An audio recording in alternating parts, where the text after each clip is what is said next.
Hello, today is July 29th, 2010. I'm meeting today with Mr. Edwin Bigelow at his home in Fort Collins, Colorado.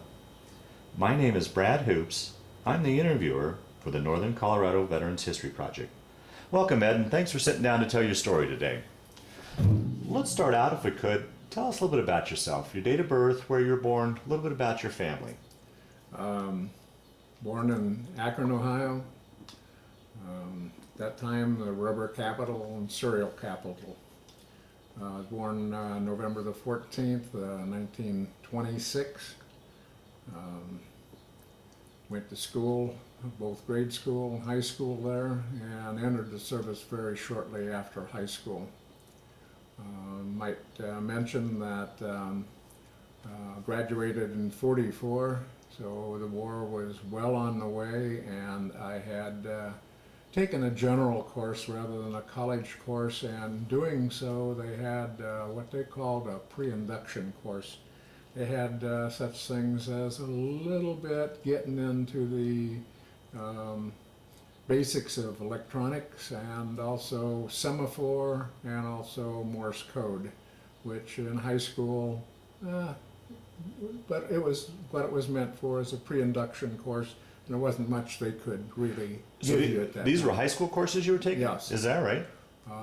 So you had the general feel was, was the general idea was, I'm going to graduate from high school and I'll have to go off to the service, or was... Well, '44, you had the feeling that the war was still nowhere the end in sight. It was going good, but being in high school, you were not really somebody that followed every faction of the war, but you knew that you were going to be in it. So it wasn't something that was a maybe or so. I go back to remembering in the civics class in first year of high school, one of the questions I had asked me, it was a civics course, was where was Pearl Harbor? I didn't know.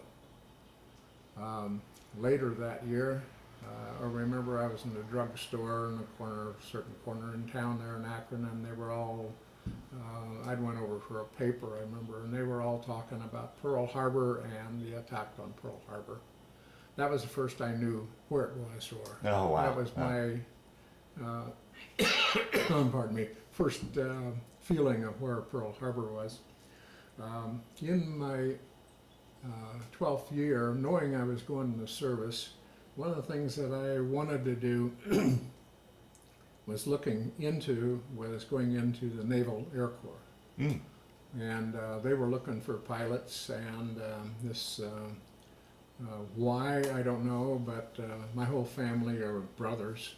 I had 8 brothers and 3 sisters. And Now, where did you fit in that order with all? I was about the 6th down, so somewhere in the middle, Okay. pretty well in the middle. And my brothers and myself, we were all building aircraft and stuff like that. Being in Akron, we lived not too far from the Zeppelin Oh, right, yes. dock, or whatever you want to call that, and it was quite a place. We used to watch the Akron, the Macon, the Zeppelin, the Akron, the Macon, the Los Angeles, I remember, all go over. It goes right over our house and we went out. So it was something we really liked, and so I wanted to get into the Naval Air Corps and saw my chance, and they said okay, and they signed me up for it before I was out of high school. And all I had to do was wait till I graduated and then wait for them to call me, and I no more than graduated and waiting for the call. They did write me a letter and say that the naval aviation deal was no longer available, and gave me the chance either wait to be drafted or to go in. And I already had 2 brothers in the Army, clear back from '39, so they had been pretty well through most of it in the Pacific. Had another brother in the Navy, and so I just didn't want to wait. I think twofold. One, I didn't want to wait generally to go in the service, and the second, I didn't want that. For some reason, I just did not like the idea of Army. Yeah. So I went down, had my choice, so I went down and signed up with the regular Navy.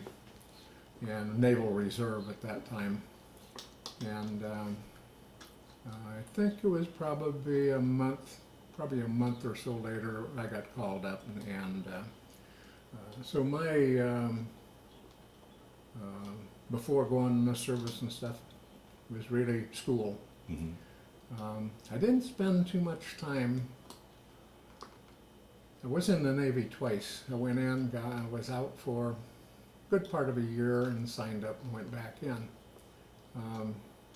But I didn't really want, looking back, I really didn't want to get out of the Navy, except that everybody that was in the Navy at that time, of course, was trying to get home. And I was in, like I say, in the latter part of '44, went to Great Lakes, Illinois for boot camp, and then they kept me there for a very short stint of going to gunnery school. Now, how was that adjustment for you going from military or civilian life into military life? Was that much of an adjustment? I have to go back a little bit and say that with 12, probably 11 kids in the family at that time, you didn't have the same family you would have if you had one or two. What really happens in that is that we really paired off. My two older brothers, my sister older than me and a sister younger than me paired off. I and my brother. Otherwise, we paired off in pairs. And there wasn't that much family life. It's hard to explain. Sure. But with those many kids, you start pairing off, and you're more what happens between two of you. And anyway, the fact of going in the service, it was something that was foreseen long before that, so there wasn't much of a transition. Mm-hmm. When I got into the service, there was not much. It was a matter of being aware of what was going on, learning new things and stuff, so I never really looked at it as a transition. It was just something I got into. Okay. Spent a very short time in there at the time. I really don't remember what my feelings were at the time or anything. I think if I felt anything, I was not really ready for this. And I think that probably is the case of most people who went in the service, because it was a great transition.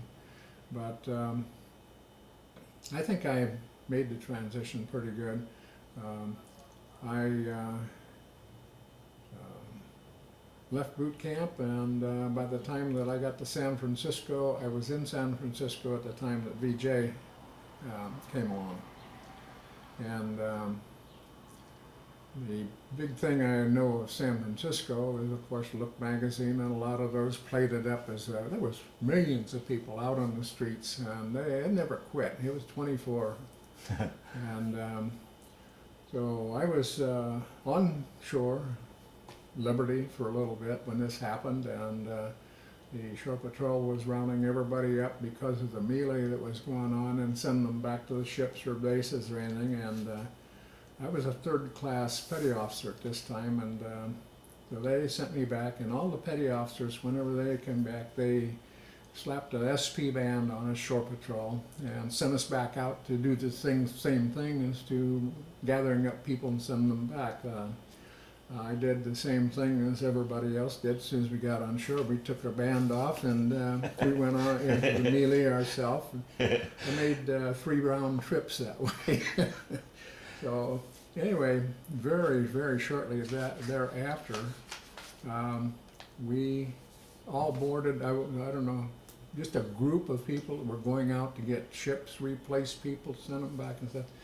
But we were boarded the USS Doncaster, which was a Liberty vessel that had been with the English and had been given back to us, and it was a very, I won't say dirty, I'll say filthy condition. We left San Francisco to Hawaii, our first stop, and we got halfway to Hawaii and the ship quit working. Nope. So we were walling around out for about a day or two. It was run by civilians. So you were you assigned to the ship, or was this more or less just like a transport No, type it of was ship? just one of the thousands that Oh, were okay. on there Yeah, as okay. people going across and getting our assignments. Well, let me ask you. Here's a boy from Landlocked, Ohio. How was that going out to sea? Did you get your sea legs, or how?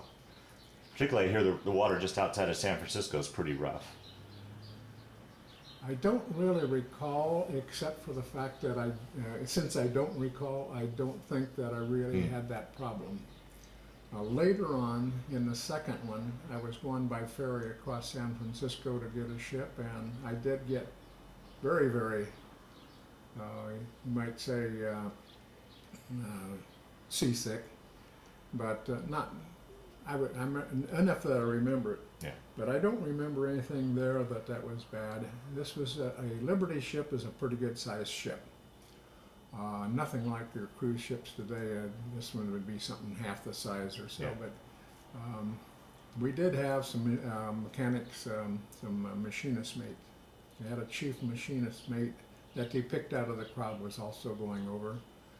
And the civilians that were running the ship, really, they were longshoremen, whatever you call them, but they didn't know that much about this ship. But the machinist mate and a couple other ones went down and got the thing running. And so we got to Hawaii, and we were put off in Hawaii for a little while. And they put the ship in repair and got it going. We got back on, and we got, again, halfway to Okinawa where we were headed. And we were out in the middle of the ocean again, and it quit again. Oh boy. It was great. What really happened and why it was great looking back on it is that the week or so that we spent out there wallying around getting the ship ready to go again where it would move, one of the worst typhoons ever Right. Yeah. hit that area in Okinawa and down through there. There was 484, if I remember right, ships sunk. There was more ships sunk in that typhoon than in any engagement in the service. Right. Right. So there was many, many lives lost also in that. I would have been right in the middle in this ship that was not seaworthy. Wow. So to me, that was a godsend that that ship was breaking down. But we did finally, we got into Okinawa, and this couldn't have been more than, well, it was within a month maybe since VJ Day. In Okinawa, where we were, they told us there were certain areas right next to us where we were forbidden to go. They had not cleared that area yet. And they knew that there were snipers and other ones out there. We hadn't seen anything of the war. We didn't really, I think most of the other ones are like myself. There's probably a lot of them had been in the service and stuff long, going back out again. But my first bout of danger or so was hot, and we were in a chow line. And about 3 or 4 ahead of me, he just kind of went down, and we figured, well, it was heat got to him, and he's passed out. And a couple of people started helping him, and here they found out he'd been shot in the head by a sniper. Wow. Holy. So we had a couple of bouts of the snipers there, but there was an area that was really off, that they had a ribbon or something going through, don't cross over here. And there was a lot of caves, and the caves were where they were burial caves, really. Mm-hmm.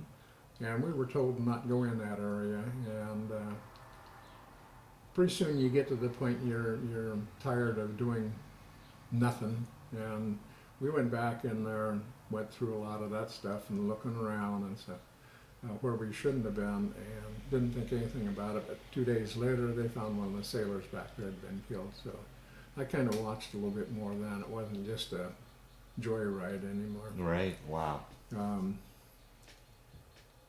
The first time I was not in that long. I was less than 2 years. In fact, everybody wanting to get out as much as possible, you get the same feeling it wafts onto you. And so it was the same way. I had the same thing. I couldn't wait till I got out. Wasn't that I wasn't enjoying myself. It wasn't that I had something back home to go to. It was just the fact that everybody else was doing it, so I was doing it too. So I remember this date that I was in 1 year, 9 months, and 22 days. Normally you wouldn't, without that, you wouldn't even realize that, but that's the first time I was in. What I got signed to was most people maybe know what a landing craft is, an LCI, Landing Craft Infantry, which is one of them that has a lot of the personnel. They bring them up on a beach, the front goes down, and people swarm out of it. Notice like the Higgins boat as well? Well, no, the Higgins is much, much smaller. Okay. Higgins boat's kind of, well, Higgins boats we used as a Liberty boat, take people back and forth when I was on a cruiser later on. But an LCI is Landing Craft Infantry. They had the other one, which the door went down, and they had a whole bunch of tanks in it, which was an LST. Okay. But they took the LS brand and they closed in the bow, and they put some 40 millimeters on it, and they put some what they call Hedgehog, which are rockets on the back end of it for submarine deal. And that's the only armament. We had some 20 millimeters, a couple 40 millimeters in this Hedgehog. The ship was probably, I would just guess, probably 60 to 70 feet long. Not a big ship in any matter.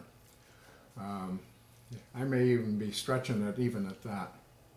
And what our job was, I picked this up in Hong Kong, and we made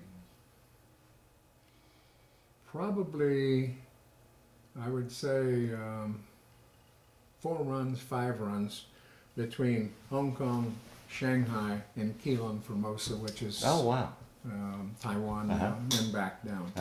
And we were really looking for floating mines.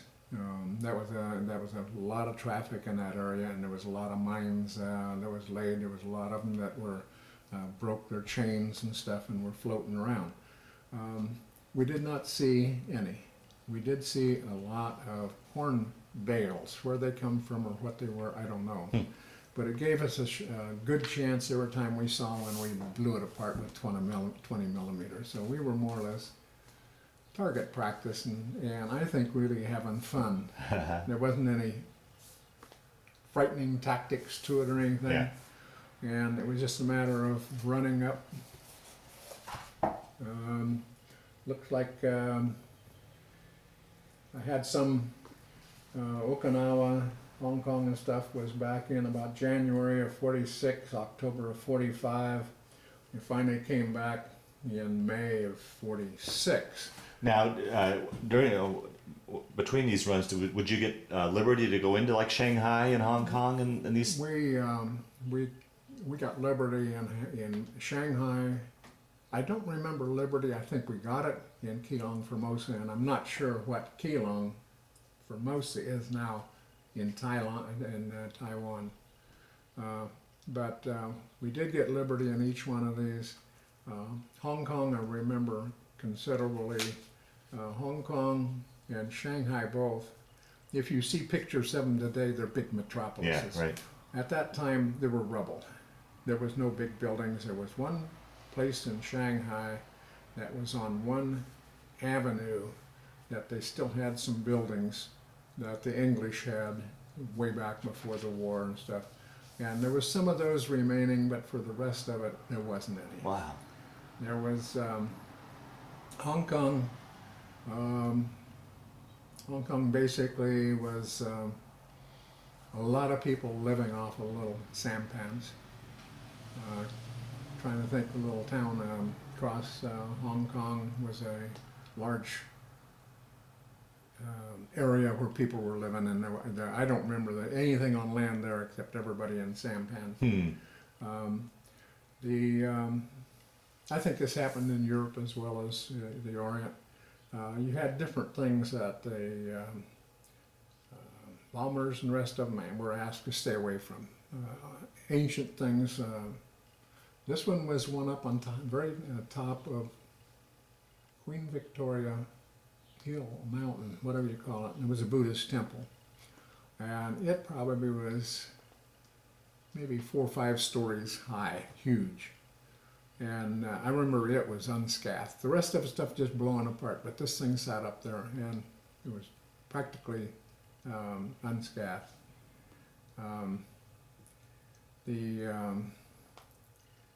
I don't remember too much of any things really happening. We did go ashore on each one of these, and I did remember that I bought a big 12 place setting of Noritake dishware, and I sent this home. And it turns out to be that it took so long to get home that when I did get home, and I was stopped at the front of the farm where they were, and here's this box was sitting at the mailbox. So I was able to not only send it home, I was able to deliver it. The only thing that remains in my memory of any incidences or anything in Hong Kong where we were tied up was about an 8-foot wide dock, and there was a ship similar to mine across from us, so 8 foot while you talk with them. You're on gangway watch. You talk to the other one because they're right beside you. And I do remember that down on the wharf from there, they were trying to get rid of the rats. The rats were about the size of a poodle. Oh, jeez. I mean, they were much, much larger than your biggest prairie dogs out here. And so we were free. I think it was mostly because of the communists in that area trying to take over. We had 45s. Mm. And we went down to the end of the wharf and we had these big rats, and it was just target practice. We used to just shoot them wherever you could see them.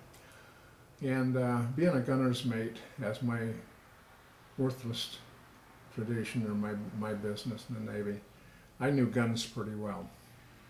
And the guy across, we had just changed, and we had a 45 strapped on for a gangway watch. And I was on watch on my ship, and right across 8 foot across from me was the other one, and they were changing guard, if you wish.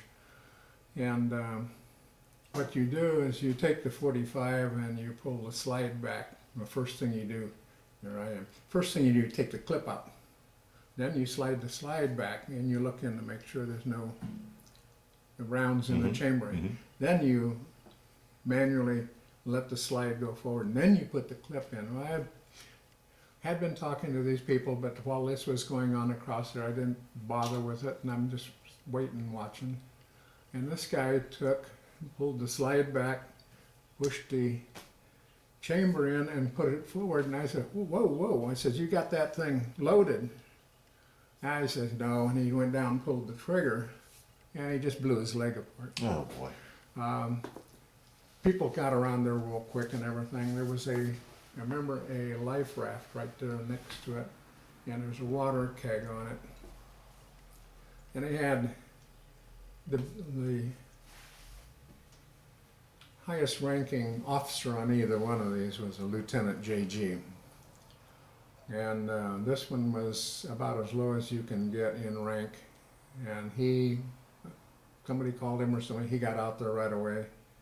And he took this gun, and he's waving it around, and I know the thing's loaded yet. It's going to raid. All you have to do is touch the trigger, and it's going to go. Anyway, I probably could have been court-martialed for this, but I went across and got on the other ship, and I took this gun from the guy, and I put it up on this water keg and went back over. And this is going on 8 foot away from me. But it was just people so crazy, odd, or so. They did get the guy taken care of. Later on, I heard that he got a court-martial for destruction of government property. Oh boy. But his leg was messed up where he wasn't any good in the Navy anymore. But that's, you think of all these war stories and stuff, but we really was after the war and nothing really going on. That was my first, the other thing is, after this, we brought these back to the States. These things, to me, I wouldn't take one across Lake Erie now. I mean, they are. We got it back to the States. At times we were. That's a low one. You know, that's our Vegas. one to Las Vegas. Now, was your ship? Is it a flat bottom ship like an LST? No. is?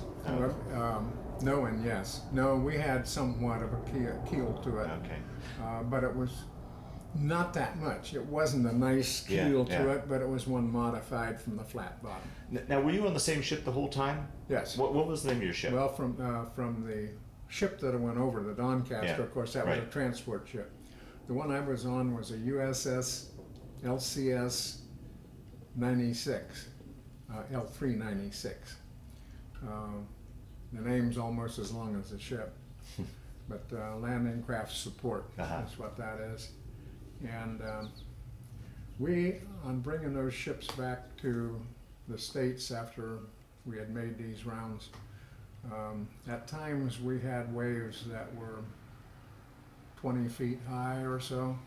When you were up on a crest, another one down here, you couldn't see their lights on their yard arm. They were so far under and stuff. So, there was a young little Mexican kid on there that lied about his age to get in, and he was then about 16 years old. And we had acted, show you the size we were, we had acted as the Liberty boat for the USS Los Angeles that was in Hong Kong at that time, or Shanghai. And their screw guard on Los Angeles, which is a cruiser, was high enough that when we came in and the waters were a little bit unsteady, the screw guard hit one of our life rafts and broke it in half. And we only had two. The number of people we had on that ship was 4 officers and probably maybe 20 so it wasn't small. Oh, it wasn't a small ship. And so it was very, very small. And this thing had broke this life raft, and so we only had half of a life raft there. And we're in some pretty bad weather. Not rainy or anything, but it was pretty bad from the standpoint of high waves and stuff like this. And one of the things we did and had was in the last gun tub. There was 2 gun tubs on the 40 millimeter on the fantail. And we would go back there and we would use this thing and we made ice cream. So in the middle of all this, we're out there and we're making ice cream. And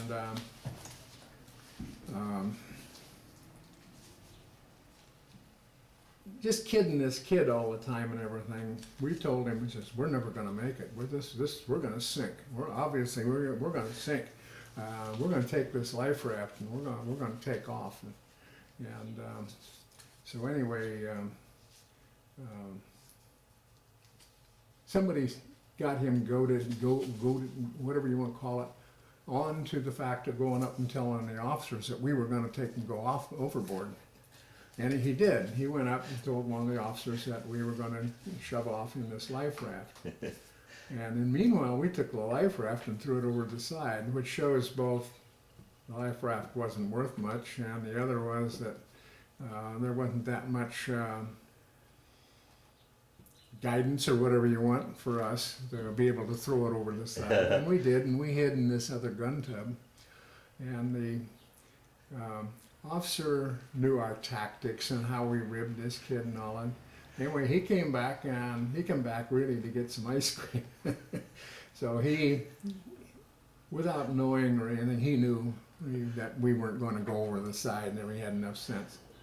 But this kid was just scared, and he come back, and there's a life raft going, and here's the guys going. So he was really put out. But the officers, he just come back for some ice cream. We got back to... Let me interrupt you. Along those lines of kidding around and such, I don't know what the size of your ship, but crossing the equator, did you guys ever have to do the Wally Pog or the shellback? I've got both the equator and the, what's the third? International? Parallel or something. Yeah, I've got both of those. But after getting these back to we pulled into Astoria, Oregon, which is right on the entrance to the Columbia River, Mhm. before you get into the Juan de Fuca Straits and in through there. And so we were there for a while, and we were decommissioning the ship.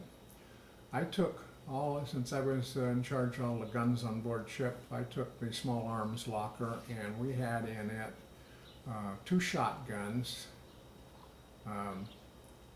a Thompson submachine, what do you call it, gun? Mhm. The same type that the old Yeah. round Gangsters. Yeah. canister and stuff, which are illegal in the States.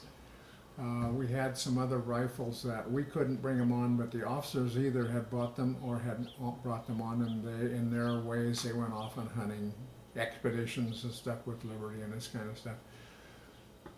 Our own, I know there must have been, I would say 8 or 10 45 Colts, regular service Colts.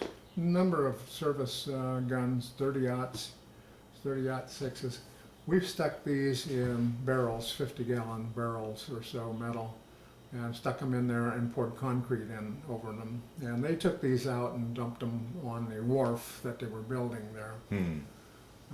They took all kind of stuff off the ship. Anything that was not tied down, they took off and just put in concrete and put out in the water. The rest of them went on leave.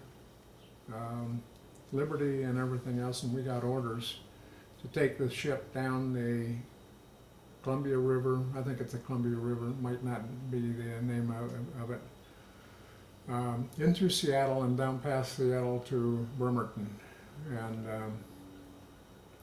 there was a machinist mate on board, myself, and a bosun's mate. I forget what he was a chief, I think it was a chief bosun's mate. Well, we got orders to take the ship down. Well, I'll tell you how large this ship was. The 3 of us took the ship, and I'm working the hawsers and the stuff on the deck.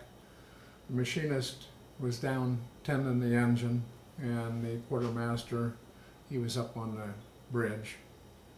And the bridge probably 8 foot above the cabin, and the cabin probably 6-8 feet off of the deck, so you can very, very small.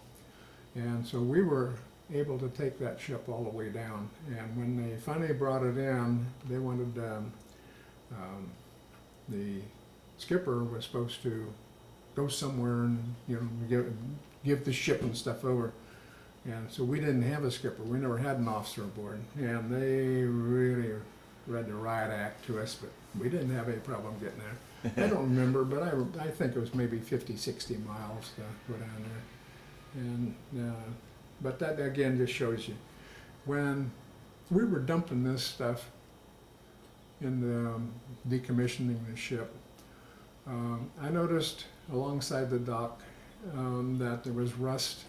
The ship was made out of a 1/4-inch metal. And this metal had rusted to where I could take and peel it back and almost put my finger through the metal. Wow. I think what probably we kept most of it was the barnacles and the stuff like that was attached to it. But it was quite a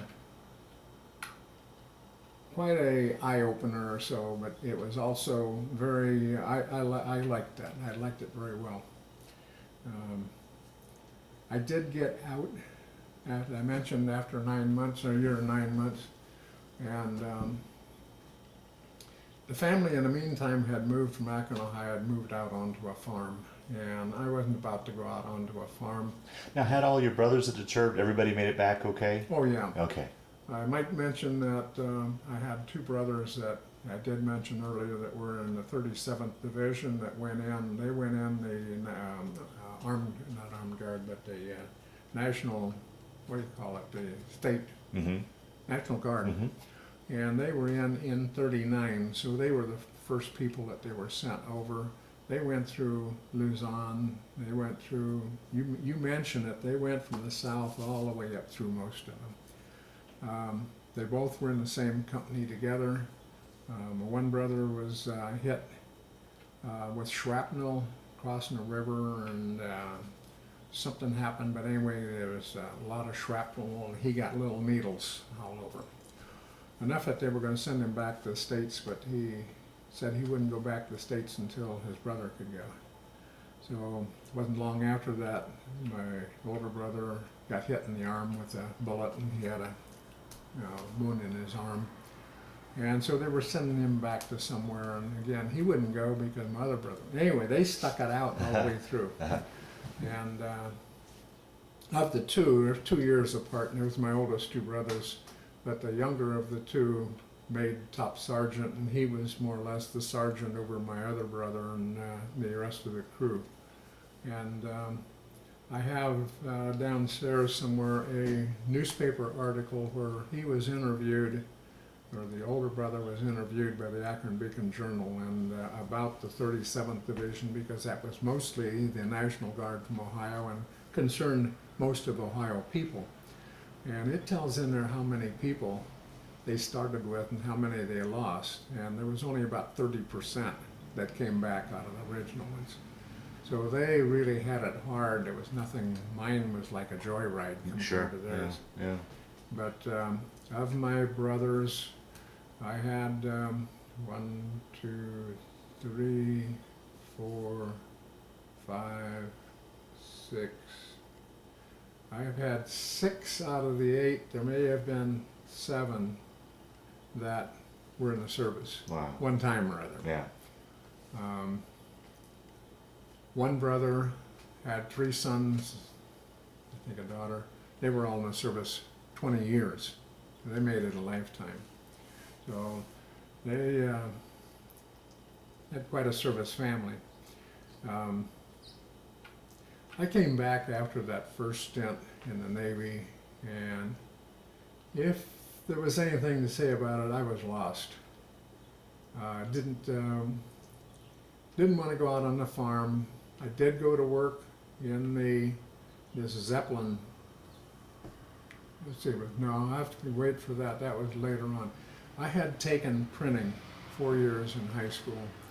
I went to work for a mom and dad shop first thing when I got out, and it was not a good experience. They had this little press, platen press that opens and closes like a clamshell, and you're taking one in and out. I could do that, it was no problem. I'd done this for about 4 years, except that Mom would come down. Dad would say, okay, we're going to do these postcards. And okay, I'm doing postcards. Mom would come down and say, hey, what are you doing those for? We need this over here. And she'd say, okay, take those off, and I'd put that on. Where's Dad would come down, what are you doing? Anyway, Yeah. this got into, I lasted a half day, and I just picked up. My transportation at that time was a bicycle. I got on my bicycle and went home. So later on in life, I owned my own print shop, but that was my stint at that time. And I went from there, I went over and started working at Goodyear Tire and Rubber. And again, that was kind of like my dad did 20 years there, and my brother, older than I, worked later quite a while with them. And most of the people in Akron at that time, as I mentioned, were working either at the cereal mills. There was a lot of machine shops, but rubber companies were your biggest thing. The cereal companies, Quaker Oats, that was my great-granddad's brother that started that company. Is that right? And he had it until the turn of the century, and then he had F.S. Schumacher Mills after he lost his hold on that company. He started another company, and he ran it until I think 1908 or something. So this goes back to my only claim to, if you want to call it fame, but I went to work for Goodyear, and I was making fire hose. Goodyear, all of the rubber companies were on a 6-hour shift, 4 6-hour shifts. And I was working mostly next to a steam table that they run out the cord that's on the outside of the fire hose, and then you pulled through the rubber liner and tied it into steam, and you, under pressure and high steam, you cause the rubber to adhere to the cord. This was probably somewhere in the 90 to 100 degrees because of all the steam, hot, very geez. hot. And you've got maybe 6 or 7 different places along there, so you're running from one end to the other. I would lose, in that 6 hours, I would lose 6 pounds every night. I worked on a night shift from 12 to 6 in the morning. And by the time I'd go in that next day, I would get my 6 pounds back. So it was mostly water. But that went on. So that was a job that I wasn't enjoying. My brother, my older brother, and I were living in a rooming house with one room, and the use of the house, use of the kitchen facilities and stuff, with a dear old lady, great lady. Anyway, I had signed up for the GI Bill, and then really wasn't making enough money to really do anything. And even though millions of people went through it and did it, I just didn't see myself. And I, after signing up, didn't use the GI Bill, and to this day I kick myself for that. As I mentioned, I wasn't that great of a life, going to work, coming back, sleeping, sleep it off. And then my brother had a girlfriend, and he and she broke up. And he come up one time and he said, "I'm going back in the Navy." This is his way of getting out of it. He said, "You want to go with me?" And I said, "No." I thought it was ridiculous. But right out of this house where we lived, it was in one house to the corner, and the corner wrapped around a little bit, if I can explain a little bit of that. So the bus stop, I could see from where our room was. And he's waiting out at the bus stop. And it went through my mind in about 5 minutes or so that this was no life. I just wasn't doing anything. Anyway, I run out of the house, and I said, "Wait a second, I'm going with you." Now, so that was this, a great decision. Is this the brother that you kind of paired off with Yes. as a younger? Yeah. Okay. Nice name of Elmer, but he went by Lee, Yeah. middle name. And so he and I went back in the service together. Again, Great Lakes is, from Ohio and stuff, you go to Great Lakes. Right. And so we got up to Great Lakes, and we're in our civvies yet. We haven't even been issued a uniform. I was a gunner's mate second class, which was useless. He was a gunner's mate also, first class, which is getting up there, chief higher than the next higher up. He did armed guard on the Higgins boat, Higgins boats, not the, was it Higgins boat, the troop ships, Kaiser Okay. boats. Uh-huh. Those were civilians run, and they put a 40 millimeter on these, and that's about what it was, and he was armed guard on those. So there we are. The one thing, going back in the service, if you went back, there were so many people of first and second and third, you went back in as a seaman. So that was kind of that's like $52 a month. I don't even think it was that. So we didn't have our stripes. We at this time didn't even have a uniform. My brother wanted to go, we could go to any service school we wanted. That was one of the things of going back in. And my brother wanted to, he just liked photography. So he said, "Let's go to photography school." So tag along, said, "Yeah, I'll go with you." So we were all set that the next day we were to get our uniform and go to Pensacola, Florida to go to photography school. Anyway, I went up to an area that, I don't know where it was, in lounge or whatever you want to call it. And I sat down with a cup of coffee across from a young guy that still had his crew cut, was small enough and young enough to still be in middle high school. But the one thing I noticed on him, he has something that I hadn't seen before, a insignia, and he has two stripes, second class, and I hadn't seen it. And I asked him, I said, what is that insignia you have there? Oh, it's electronics. Well, we had radar man, and we had radio and radar man before, but we didn't have electronics the short year that I was gone. Mm-hmm. And I asked him, well, what do you do? What is it? And he says, oh, we do all electronics on board, the radars, the radios, the communication equipment, all of that. And I said, well, I thought he had on somebody else's jersey because of his age and his looks. Oh, no, he says, he says, you go to primary and they give you your third class, you go to secondary and you get your second class. He says, oh, you can run right through it. And I go and get my brother and I said, I've got to show you this. And I went back and I talked with him. And he said, yeah, he says, you go primary and secondary, you come out second class. And he said, they need electronics people so bad. And this was true. He said, no matter where you're going, if you go to the OD, which is the officer of the day, if you go to the OD, he'll take and change wherever you're going and send you to electronics school. And he says, it's a whiz. You can go through there, nothing flat. Well, I didn't know, but he had about 2 years in college, even though the way he looked. And my brother and I kind of talked and questioned him a little bit. And my brother said, okay, let's do it. And we went and found the OD, and we told him we wanted to go to electronics school instead of photography school. And he was thrilled. So evidently, I mean, they were really looking for them. What year roughly was this that you guys were back in? We went, this was early 48, late 47. Oh, okay. Because the course I went through was 0248 or something.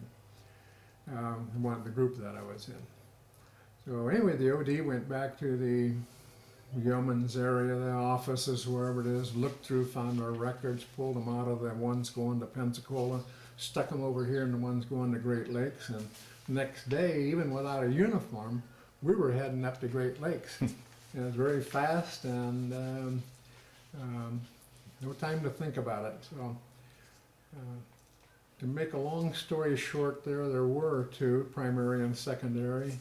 It usually went into a lot of calculus, a lot of math, a lot of electronics, prior electronics. They didn't dwell on it too long because you were supposed to have at least 2 years of college. Neither one of us had other than a general course out of high school. We did have high school diplomas. So this was a very, very rigid, very hard course. My brother didn't like it. He didn't show any willing to even want to participate in it. After the first cut was, I think, 13 weeks. At this time, he had a girlfriend, different one than the one he had to go in, and decided he left. He purposely flunked out, and then he got married and got out on a hardship discharge, so he left me in. And I got through secondary. I got through primary. Out of 102 people, of this 102, there was about 400 and some in about 4 courses, 4 classes that started, and they were kind of put together. But the final group that passed was 102, and I was 98 out of 102, which meant that I was pretty near the bottom.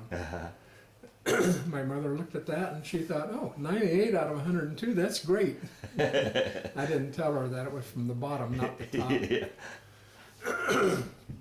I got into secondary. Secondary was a lot easier because it had, you were using it then. Going through primary was one fellow that did go to about 2 years of college. Ed, we left off, you were now going into secondary school. I might mention that this is kind of an oddity. In order to get through primary, I would have never made it. But there was a fellow there that his name was, now I forget what his last name was Caesar. And I forget what we called him. His real name was Julius. Oh, really? And Junie, I think it was Junie, was a nickname that I only knew him by Junie, Caesar. He was a very, very, I see him to this day, a very frail, small stature, but he had put in almost 3 years of college before he got into this. So this was, to him, he was a wit to begin with, so this was just a breeze for him. I never saw him crack a book or anything, but he took me under his wing. Why and stuff, I don't know. We were friends, but he would sit up with me late at night and everything, going through what we had in the day, trying to get some education into me. And I would have never have made it except for him. As I mentioned earlier, when I did get through primary, went into secondary. Secondary was kind of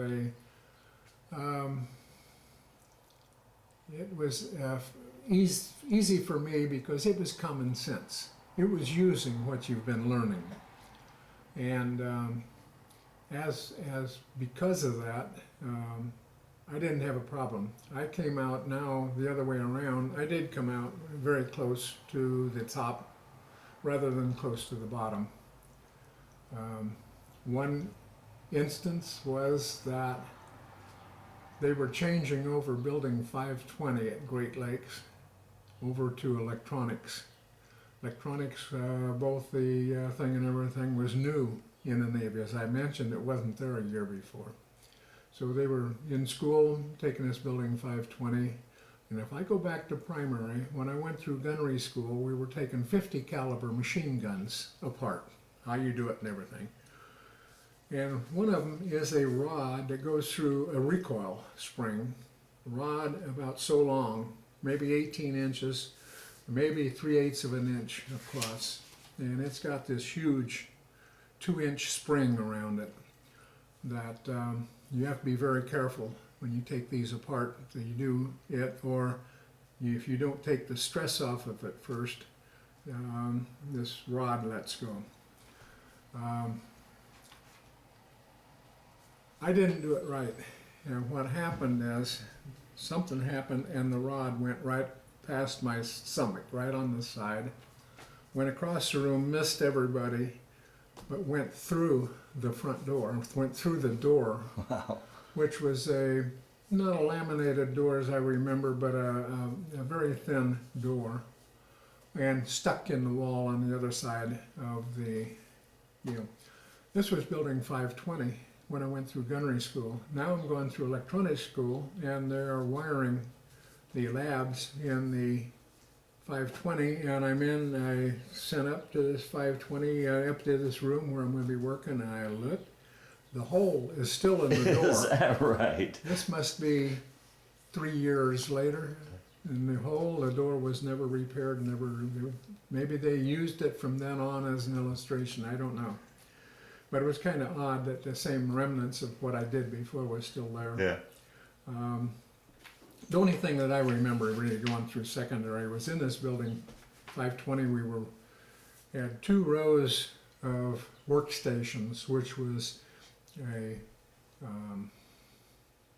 let's say a workbench area and a backboard, and on the other side the backboard is the backboard and a workstation, and there's another one over here, aisle going up the middle and the other 2 sides. And I was working installing 220 into what they call bulldog switches, which are the big switches on the back with a handle on the side.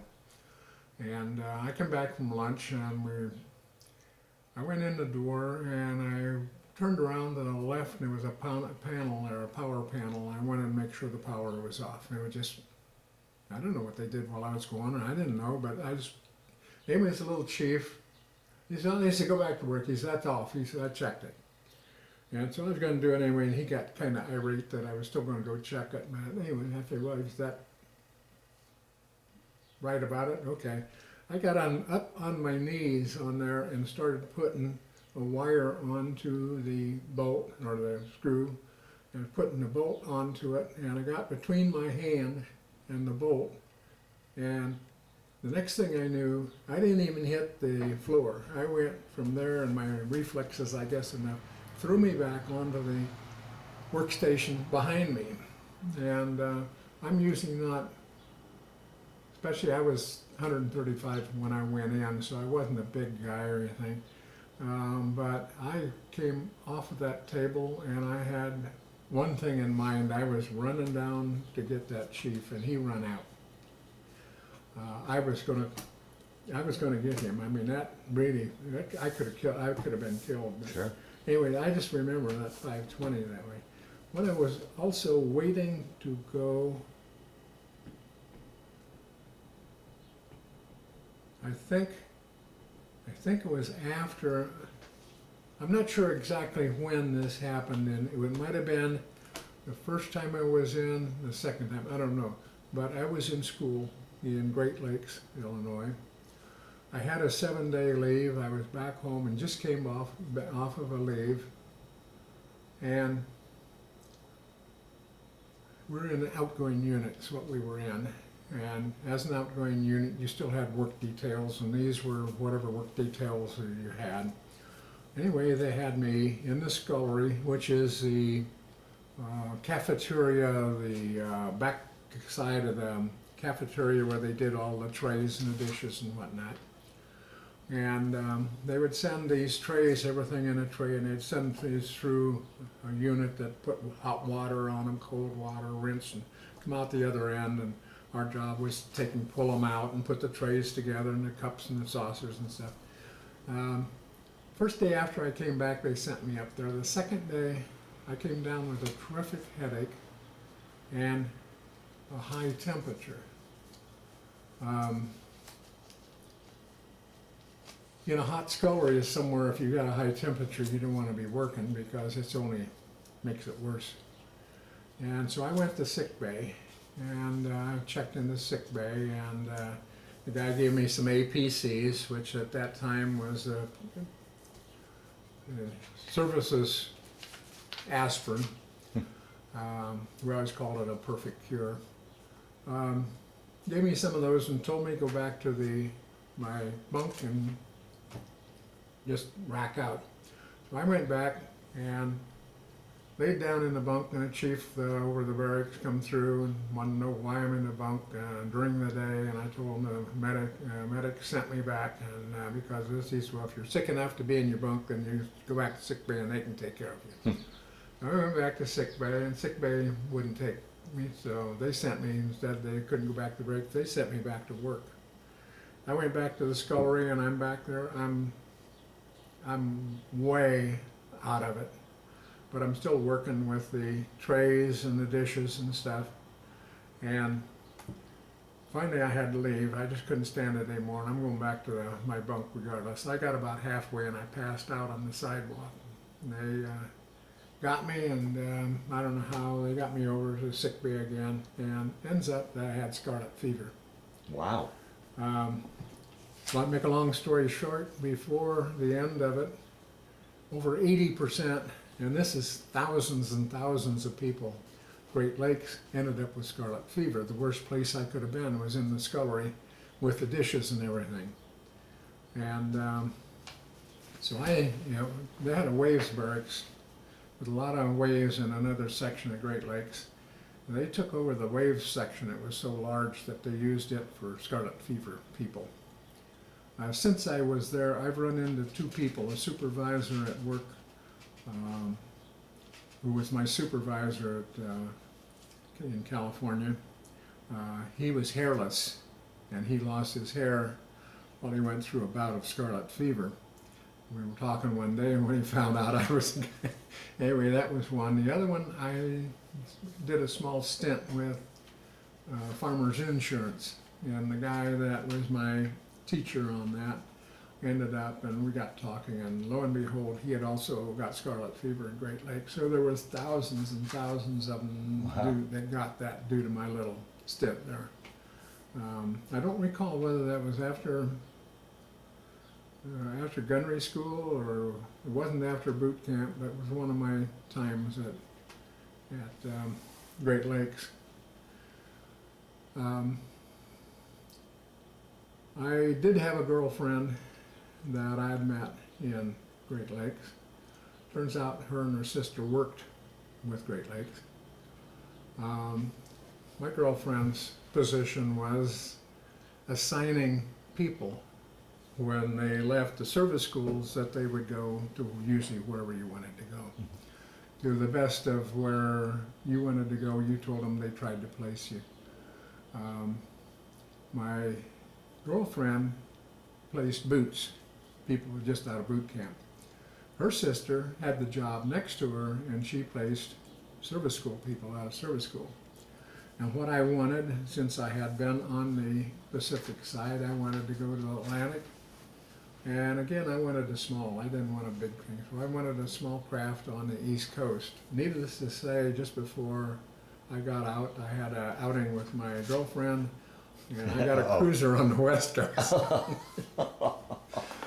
And so they sent me to the West Coast, and I got on, I'm not sure whether, I think it was in Treasure Island. It was either there or I went down to San Diego and got on the USS Toledo, which was my longest stint after that as a electronics technician on the Toledo. My primary job was the radars and what they call VJ repeaters, which is the small little box with a radar viewing on it that they had in Combat Information Center and different places where the antenna information came down. The highest place on a ship,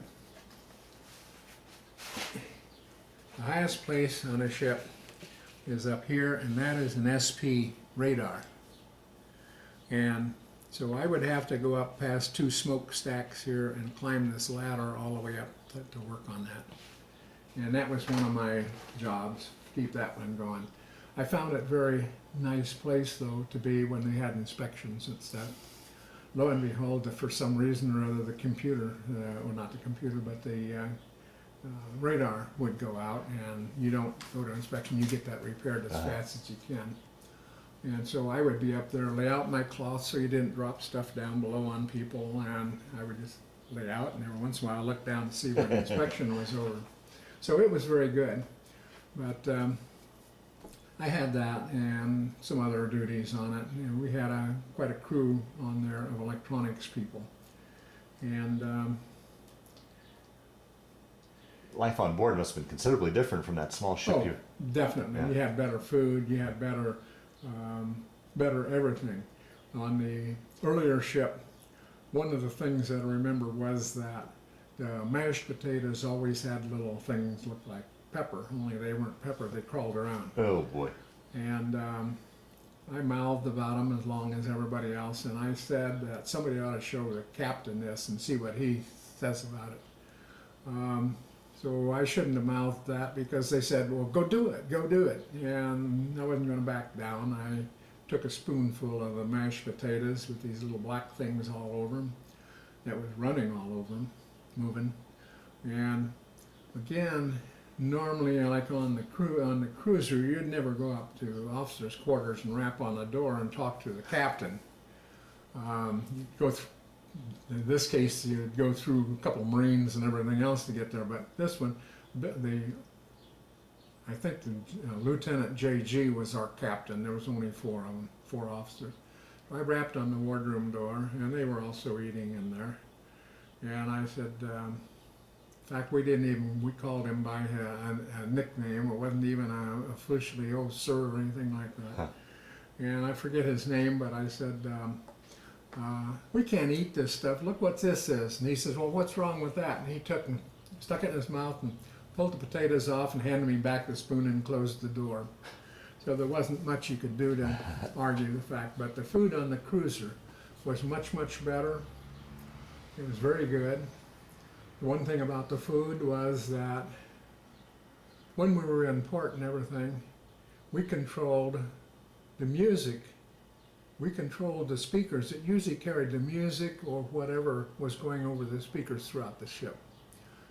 Usually, whatever, I forget the acronyms now, of the service radio station. And we'd have it on there, or we would put on discs, vinyls. And so we had control of that. Well, one thing, we would go down after hours or other hours, and we'd go down to the cooks, and we would ask for food. And of course, you weren't supposed to get any. They weren't supposed to be handing out food. But they did, and we wanted some hot dogs. And so they were real high on country western. That's all they wanted to hear. So if we put on country western and kept that on there, we could get little doles of food whenever we wanted. But I went down and they wanted something, and I wanted something, I don't remember what it was, and they said, no, we can't give you that. I went back up and I took the longest long hair record that I could find, and I put that on, and it didn't last long. We had one of the cooks come up and want to know what we wanted. So we kind of controlled the music and also got some food. I probably had the first microwave oven around. Really? Oh, wow. Anyway, we had a huge, maybe 2 or 3 file cabinets together and another 2 feet higher, so, which was this SP radar, its console. And in this console, they had magnetrons, which you have in every microwave. This this had a long wrench that you had to put on it because it was under real strong spring control to hold it in. You'd pull this out, and here'd be this magnetron, about $6,000, gold inlaid on the inside to a waveguide that would go up to the antenna. And we would take our wiener and we'd stick it in the microwave. And we'd stick it in the waveguide. The waveguide is exactly what it says, waveguide. If you took 2 wires, you would have AC going across it. You'd have waves go up and down on it. Well, if you took the frequency of that wave, which was exactly the length of half of a waveguide and another half down here, it's an enclosed unit of nothing but, and that's what a waveguide is. So if you put a hot dog in there, you're disrupting that in a way like putting a knife in the refrigerator, in the microwave. And so we would do that, put the thing back, and you didn't have to hit the button very long because the meters and stuff were just clashing. It was just something that shouldn't happen. But very shortly you pull it out and a nice sizzling hot dog. Huh. The other way we did was one of the first hot dog cookers. I don't know why hot dogs, but that was probably a good fare for us. Was to take an AC cord, and we would bare 2 wires, and we'd plug it in with the other 2 in the ends of the hot dog, and we would wait until juice got more juicier, it got to flow better, it got hotter, and it cooked your hot dog real well. So we did that. We kind of had other ordinary things. They had in Long Beach, they had Visitors Day, and they had all kind of people that come aboard and could walk up and down the ship. And we'd sit in the radio room, which is on the main deck. We had all of these transmitters, and transmitter room is what they called it. Had all these transmitters in there.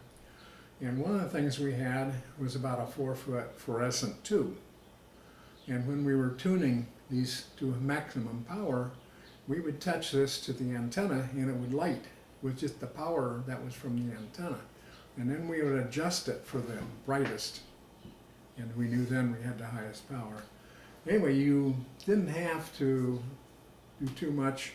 If you just sat there and touched the outside of the consoles, your tube would light. And you could take one end of it and go like this, and this was out, and this was lit, and you'd go down and it would be gone. Anyway, Visitors Day, I would sit there in the opening, feet up there, and playing with this thing, and they thought we were nuts.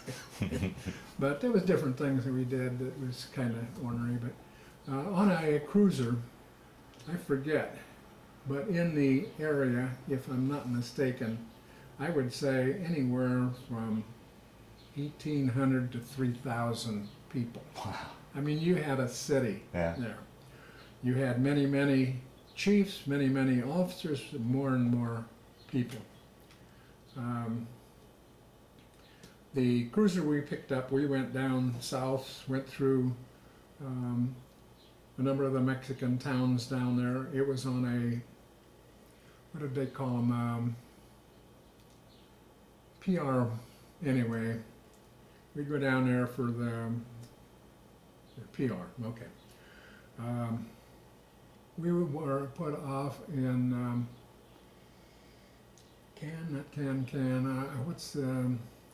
anyway, there's a number of things that I remember.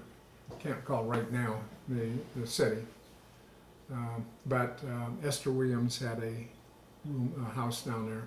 And when she was gone, she would call the USO or somewhere and say, you know, 50, 20, however many, I don't know, people, Army and Marines, Navy, could come up and use her pool in her house, and her servants would, you know, we had life royal. And anyway, I went up with, at one time here, and she was going to go somewhere, but she didn't, so she was there. Oh, wow. So I got to say hi to her, and that was about it, a little bit. I was chosen, one of our duties as petty officers was to go on shore patrol. We had to report down to the shore patrol headquarters. They'd give you SP bands, and you'd go out, and what you'd do normally is rouse drunks, Navy people, or whatever you'd find that were in trouble, and get them back to their ship or whatever. And my division officer at that time was a very personable, very likable fellow. He was over the SPs, his duty was over the SPs at that time. And his name, if I remember right, was Johnson. But we were out on shore patrol, and he and I was walking along, and he says, let's go ahead and get a cup of coffee. And usually if you're on shore patrol, this was a no-no, but he being the head of it was fine. We took off our SP bands, and we went in, and we're having a cup of coffee. We didn't get beer or anything else, but coffee was fine. And we're sitting there having coffee, and a lady walked by, and she said, oh, hi, whatever his name was, and he got up and said hi, and they hugged each other, and they were very close people. And they talked for a little while, and she went her way, and he sat back down, and he says, you know who that was? And I said, I don't know. He says, that's Virginia Hill. And I says, who's Virginia Hill? And he says, that's who Bugsy Siegel was killed in her room in Las Vegas. Oh. She's down here so the police don't question her. Wow. How he knew her or what connection, his stature went up considerable after that time. But it was quite a trip, and a goodwill is what we called it, goodwill tour. And they had people that jumped off the rocks even back at that time down there, and probably tells you where this was. Acapulco. Acapulco, that's correct. And there was somebody else to run into down there, I forget now what it was, but something else of some notorious person. But those still stay with me because I look back and every once in a while you read about Bugsy Siegel. Yeah, right. I still question, what connection did he have? I know he come from a wealthy family, but as far as celebrities like that, I was on the ship, and we were tied up in Subic Bay, which is in the Philippines, and there was a wharf. When next on the other side of the wharf was a submarine, and submarine had just came in from out somewhere, and it was interesting that we had a submarine there, but not more than just interesting. Anyway, I had what they call duty. I didn't have anything to do, but you have odd and even or some other place that half the crew stayed aboard and half could go on shore. And I was doing something sitting there, and somebody come over and said, do you know anything about VJ repeaters? And as I mentioned before, the VJ repeaters were throughout the ship. and they were like in Combat Information Center, which they called CIC. They had a number of them there. They had a forward, they had a number of them anyway, to where they gave you the output of what the SP radar, or long range radar, was doing. And I said, yeah, I knew pretty well how to take care of them. Normally it was just finding out which bulb or tube was bad and replace it. And you could usually look in there and see one was not glowing, replace it, and you're back on. It was very simple in that way. If you had a major problem or something, it was one that you had to tear apart, and wasn't circuit boards at that time. Everything was solder and wired, and you usually knew what you were doing, or hopefully you knew what you were doing. But they come over and asked me if I knew anything. I didn't know who this person was, and I'd never seen him before, but he said he was sent down to ask for somebody, and I said, yeah. And he said, would you come over on the submarine and look at ours and see what's wrong with it? Yeah, sure. So I went over, and the conning tower had a hole where you go down through, and there was an area with different stuff in there, and then you went down one more level below that, and this repeater was right there. Well, what had happened, it was easy to find out why it wasn't working, because as soon as I opened it up, there's salt crystals all over. And what they were doing is they were out at sea, and some reason or other, whatever they were doing, either a wave came up or something happened that they got water through the thing and down through and showered this thing with salt water. And salt isn't too good for electronics. Anyway, I've got a brush and I've got some water, and I'm going over sound. You would never do this today with printed circuits, but the type that you have then, I had taken the bottom and pulled it up, and I had the water and a brush, and I was brushing the salt crystals off. And the stuff that you had at that time were big resistors and big capacitors and stuff. And you might short out something, but you don't short out the unit, you short out where the salt is. And anyway, doing this, and somebody was over here looking. There was a couple come by every once in a while and look and see what they're doing. And this fellow said something about, you think you'll get it fixed or something. I don't remember what he said. And I went on talking with him, but I'm down here still working. And he said something, but I looked up, and here's Tyrone Power. Oh, really? And he and, I cannot remember the lady, were both on there along with other ones, and they had a place on shore or another ship or something, but he just come back for something, and he was just like anybody else. He's standing there talking, and at that time, we're talking probably in the 40s, 48, 49, somewhere in there, and they were at the top at that time, so it was quite a floored me to see who I was talking Oh, with. sure. Make a long story short, evidently not too much salt got in there, because just washing this down, putting it back together and trying it, and lo and behold, it worked. So they thought I was really some great electronics person. Those are the only times I ever remember celebrities or so. But Yeah. being a cruiser, when you were in port, you had a lot of different dignitaries come aboard. We had Marshall. You had different people like that. This goes back to people when I was in boot camp. I was in the hospital again for something. Secretary of Forstall, which was in World War II, came by. And he went through and the people in the hospital and said hi and just talking at one of his visits. He later committed suicide. He was one of the better secretaries of the Navy and stuff, but he had a big stuff dumped on him, and he committed suicide later. Most of the people probably remember the name Forstall.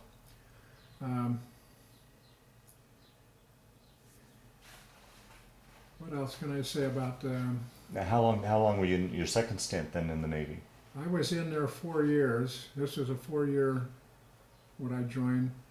I was coming back to the States on the Toledo in 1950 when Truman added another year to everybody. So I was 5 years there and almost through the other, and I put in almost 8 years in the Navy. But Were you pulled into the Korean conflict at all? Were you guys involved? that was the reason Truman put us in there, and we made it I think we made it back to, don't remember the island, either Guam, Hawaii, somewhere there. I never did make the States. We went back to Korea and got in the Korean conflict. In the Korean conflict,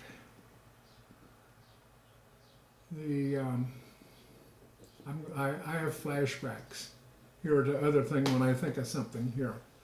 On this earlier ship, when I was making this trips between Keelung, Formosa, Hong Kong, and Shanghai, they gave us an R&R. And we went back to the capital at that time of China, Peking. Mm-hmm. And we were just having fun doing whatever we wanted to do, wherever we wanted to go, and I had a whole week there. You could go down to the motor pool and check out a Jeep, which I did, and we and a couple other ones would go out and go to just run here and there, go to the bars and everything else. The one thing they told you, though, was the first time they told us is whatever you do when you park the Jeep, take the distributor cap off and take it with you. Okay, at that time, the communists were in and around there and were quite obvious here and there. They were taking Jeeps by just stealing them, and that's where they were getting their Jeeps. So we carried our distributor caps. Well, it didn't take them long to take their own distributor caps, find one, put theirs on, and drive away. The second day, that was what happened to mine. The second day, I went over, and they said, yeah, I says, don't do that. They've got them from other ones, and they just do that. And they gave us a chain and a lock. And they said, what you do is you find a tree, a post or something, and you put this chain through the wheel, and you chain it to the tree. I come back the second time to the Jeep, and the Jeep was gone. The wheel was sitting there. Oh. They just took the wheel off. The third time, I don't know whether it was the third day or at least a couple other days, and we were out, and we were having some beer. I wasn't drunk, but I was not feeling too bad. And again, I was driving. Why I was driving all the time, I don't know. But maybe was the most soberest, and they figured it was safest.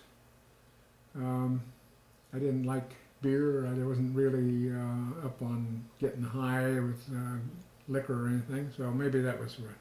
And so we were out driving somewhere, I don't know where it was, but this one guy in the back, he was half lit up, and he was taking firecrackers that were about a ½ inch across and about 2 inches long.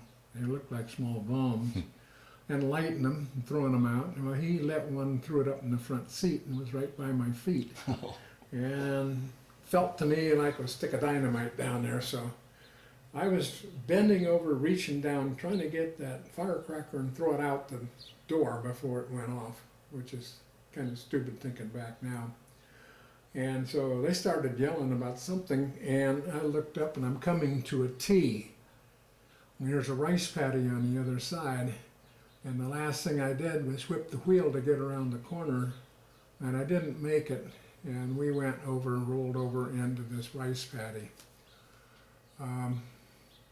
One thing about this was there was a lot of houses along the roads, houses being brick buildings that came down to the sidewalk, and the steps come out of the building and had a couple steps going out into the sidewalk. And on these steps early in the morning, these houses would come out and stick a pot on the front steps. And they had what they called a honey dipper. And he would come along with his little horse and cart, and he would put a new pot and take the old pot, which was the house's toilet, Yeah. and stick it on there. And when he would go is down out to the Oh no. things, and that's the closest place he would dump all the honey pots in there. And then they took and dipped them from there and fertilized all this rice. Well, we tipped that Jeep over and we just rolled it right into that honey pot. And again, needless to say, nobody wanted us a mile around them. I don't remember too much what happened after that, but that just stuck in my mind, and it just stuck in my mind that the communists were getting many Jeeps. They ended up getting, before we could get that Jeep out, we went back somewhere and come back to get it, or had the people come back to get it, and the Jeep was gone, even that one. So the communists were really getting their stuff together at our expense. But back to the USS Toledo. It was great. It was a great ship. I won't name names, but we did get a admiral that took over. We usually had a captain or a full captain, 4 stripes, or an admiral in charge on the Toledo.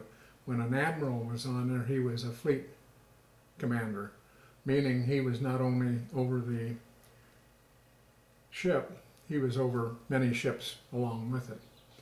For some reason or other, and again, I won't mention the name but we got a admiral aboard, and I'll just for sake say his name was Fifth. Turned out that he was homosexual. I didn't know it at the time. Nobody else, I guess, did either. But one of the things that happened was there was no whatever we have today, no something, no talk, no say, no something or other. Yeah. Don't ask, don't Back tell. at that time, they were looked down on very, very much. The Navy's way, evidently at that time, was once this guy took over, full admiral, was that if they wanted to get rid of a homosexual, they sent him to the Toledo. It got very well known with all the other people that we were a real basket there that just held a lot of them. We worked as a sister ship with the USS Helena. We would go on shore, and there was many, many fights because they would start calling us the Toledo, the USS Toledo. We came into one of the ports on the west coast, and they outfitted the bathrooms, which we had scoopers before, which were just seats on a trough, with full commodes, aluminum commodes. This admiral called everybody to fantail of this ship back there and everywhere they could get to explain how to use a commode, which, like you'd never been ashore or anything. This was ridiculous. Luckily, he only lasted for some reason on that ship for a period of 4 or 5 months. And just like when he left, this horde of homosexuals also left with him. This was my first even being around or even knowing who they or what they were, and it was really a thing. But the Toledo went from the Toledo to the Toledo, and we had a hard time getting rid of that name. Back to the Korean War, we had 20-inch, we had 8-inch, we had 5-inch, we had 40 millimeters, tons of 40 millimeters. So we were a cruiser, you have a lot of armament. We would set out further from shore than anything known that they had that could throw our way, so we were pretty safe all along. And we would lend support whenever we were in a given point. Lend support to the ground troops? Yes. Okay. Yeah. We had a number of occasions there that we'd go along and we'd just sit there and watch the war going on. So my World War I experience, II rather, wasn't that great of being in dangerous waters. Here again, we're in a war zone and we're still not in dangerous waters, even though I watch what's going on. And one time I'm not even sure where we were, but we could see them fire, and they would have a gun that would look, whatever it was, the operators, the people on our ship knew how far to stay out. So we would see them coming, and you'd see a big shell coming in the air toward you. Didn't bother us because we knew it was going to hit out there in the water. And we were always just a little bit back. Anyway, I remember we had the two stacks, and the quarterdeck was walking down through between the center of the ship on the two stacks. And I was walking right between those when I hear this. You don't hear it for a while, but then you hear it like a jet. You hear it start to getting louder and louder. And I looked up, and here's a shell coming, and like before, it's going to fall in the water out there. It kept coming, and just like football, it just went right over and in between the two stacks and on the other side of it. Needless to say, we got underway. We were already powered up, but we moved out of there in a hurry. And between some intelligence and what they found out, they'd brought in some bigger guns, and we went out just outside their range, and we kept doing what we were doing. There was a gunnery officer by the name of Gantner, and he was known for for his gunnery ability. And we at that time were down above the Pusan perimeter, which pretty near down on the southeastern side of Korea. And railroad tracks come along the shore, big long hills, and there was a mountain or something came down, come all the way to the shore where they had tunneled through. So the train had come along the shore, and then they would go through this mountain, and they would come out. And we were at, mostly I would call it a modified general quarters, because everybody was at their stations, but we had hatches open. We had not stuff that you'd have at a full general quarters. And I had on my headset, and I was in a radar room on about the 04, 05 level. And I'm standing in open hatch, had my headset on, and they're talking from CIC, Combat Information Center, out to gun number so-and-so.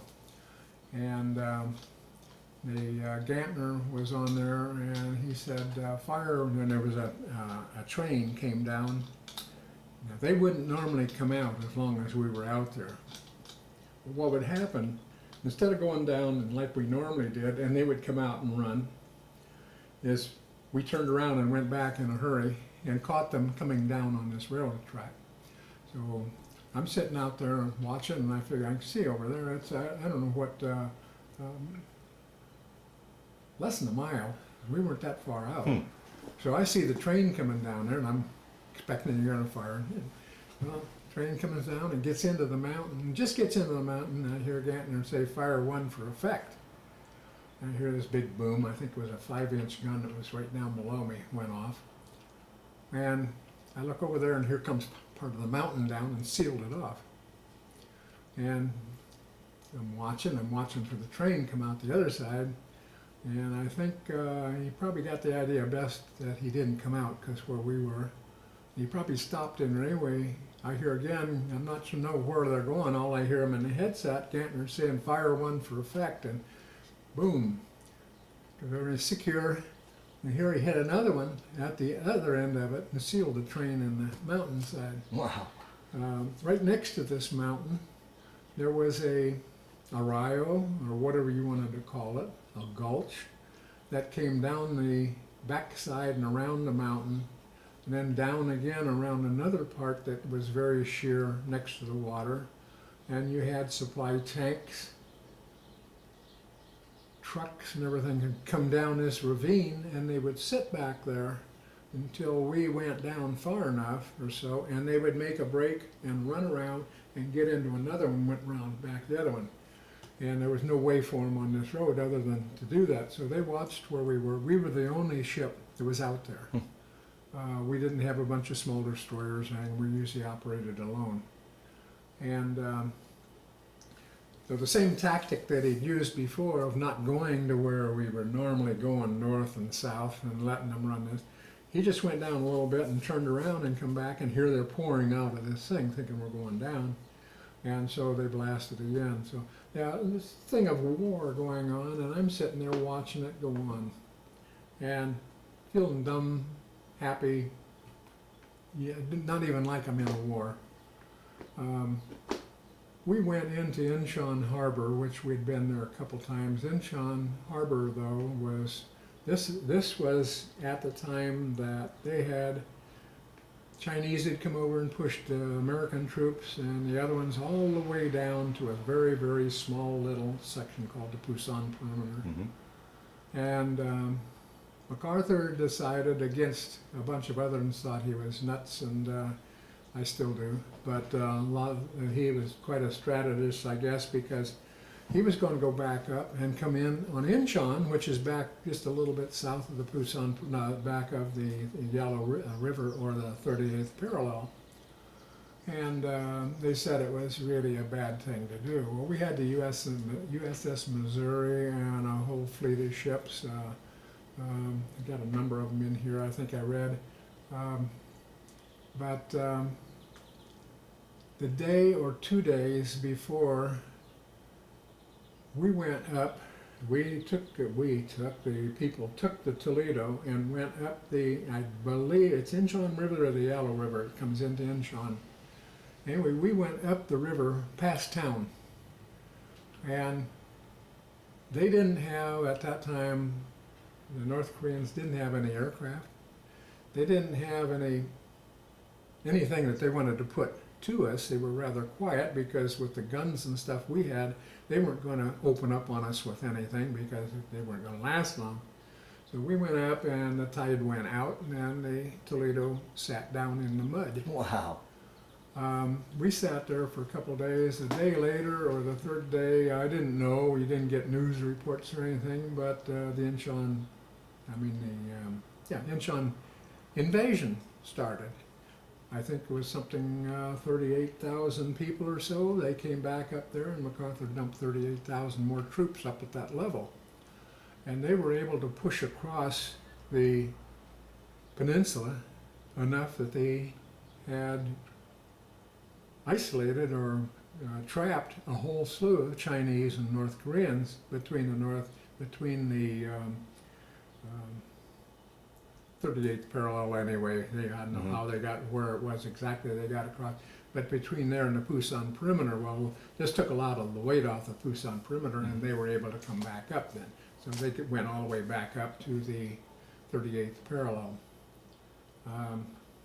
Again, like I say, we didn't feel like we were in a war, and yet we heard of what the... You weren't scared or concerned at all that you guys were trapped on this river, isolated? And... No. In fact, the Armed Forces News came on and said that the USS Missouri, which was a battleship, which had the MacArthur, I think MacArthur was on it. Anyway, the high people were all on the Missouri, and they were blasting away. We on the Toledo were blasting all the way up to the 38th with 20-inch, I think, 5 to 20-inch shells. So we were sending them something like 20 miles up. Wow. So let's see what the thing anyway. Oh, the Missouri. The Missouri was firing the first day considerable, and their guns were even bigger than ours. And the people on shore that were the American troops finally called back and asked the Missouri to stop firing. Don't fire anymore. They were killing more of our people than they were way off, and they were hitting our people. And the Armed Forces radio come on and said that the Missouri was asked to stop lending support. And somebody, after that, somebody on ship got something, I don't know where it comes from, but it was a clipping from a paper. It says, the USS Missouri darkens the skies over Incheon. And here they were asking not even shoot. But anyway, we waited again, Incheon invasion, they didn't meet any great support, great opposition or anything. I think that the strategy was great because I think the North Koreans and the Chinese didn't think that we would do that. And that was one of the things why the thing succeeded so well. And we, after the, I don't know how long it was, we must have been up there 3 or 4 days, and what it was, we went up as far as possible so we could lend support as far north as we could. And that was our only reason for being up there. While we were, I guess after we came out, and the way we got out was they took the, I think they were 5-inch at that time, and loaded just bags of gunpowder in them, no shells, and they took the port side or starboard side, one side, and they had this number of guns go off. And the recoil from those caused us to go over on one side, and then they shot the other ones, recalled us to go recoil on the other side, and all at once, boom, we were waited to do this, of course, when the tide was in, and up we come out of the mud, and we went on back out. We stayed in Incheon Harbor there for quite a while. I do remember one is that for whatever the building was, or so the building had a large smokestack. And we had Corsairs at that time. And these Corsairs were coming in and they were dropping bombs on the base, on the base of that tower. This is after our people had left and were already moving in. So whatever this was, it was a target or a strategic target that the aircraft were taking. I sat out there and watched aircraft come in and bombing it and stuff, and that's why I say I just never felt that I was in a war. I'll be darned. We were so complacent on there that in the lull, before they went down to the Pusan perimeter, before the Chinese entered it, that the American troops, the Army, primarily the Army, was out there in the rainy season, sleeping in mud, water, slogging around in it, not very good food, no sleep, worst conditions you can think of. And somebody on the Toledo come up with the idea and said, you know, they're kind of peaceful out there, there's no war going on. It would be good if we could take, I needed that. If we could take and send some people over to take their place, and have them come back man for man, nice bed to sleep in, a good shower, good food. They did this. They say never volunteer for anything. I volunteered for it. I got a picture of a guy by the name of Schuff. That was one in my group that he was in the first group that went over. And they went over, and the Army guys, I think we sent maybe 30, 40 people over. And the guys come over in a shower and food and sleep, and they took their clothes and the laundry aboard ship, cleaned and did their clothes and all this kind of stuff. Had a barber shop on there, they gave them haircuts. These people, you know, in the middle of a war, that's where they were in the worst conditions out there. That was heaven. So anyway, they had 2 days. They had the first shift go over and relieve them and come back. And then they had 2 days, and then the next shift was to go over, and the Army was supposed to come back. And I was in that second wave. That day, in between the first day and the second day, the Chinese come in. Oh, jeez. And they pushed them all the way down to the Pusan perimeter. I would have been right on the front line if it wasn't for that 1 day in between. So like I say, and time again, don't volunteer. But that was my only close proximity to even being in anything dangerous. Toledo made a number of trips around. We did some goodwill tours.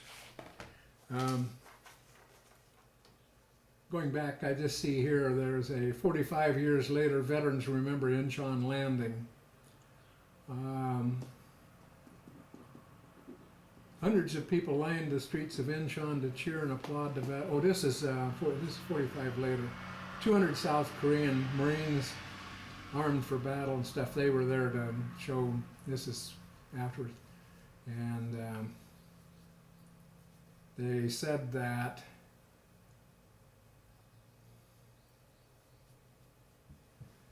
I forget where the Womi Islands. Womi Island was when I remember that name, because 21 men who died to help put 13,000 Marines ashore. MacArthur ordered the Incheon landing, port city 30 miles southwest of Seoul. Against the advice of most military establishment, within 6 days of the landing, 50,000 soldiers were marching towards Seoul, cutting off the North Korean troops and eventually driving them back deep into North Korea.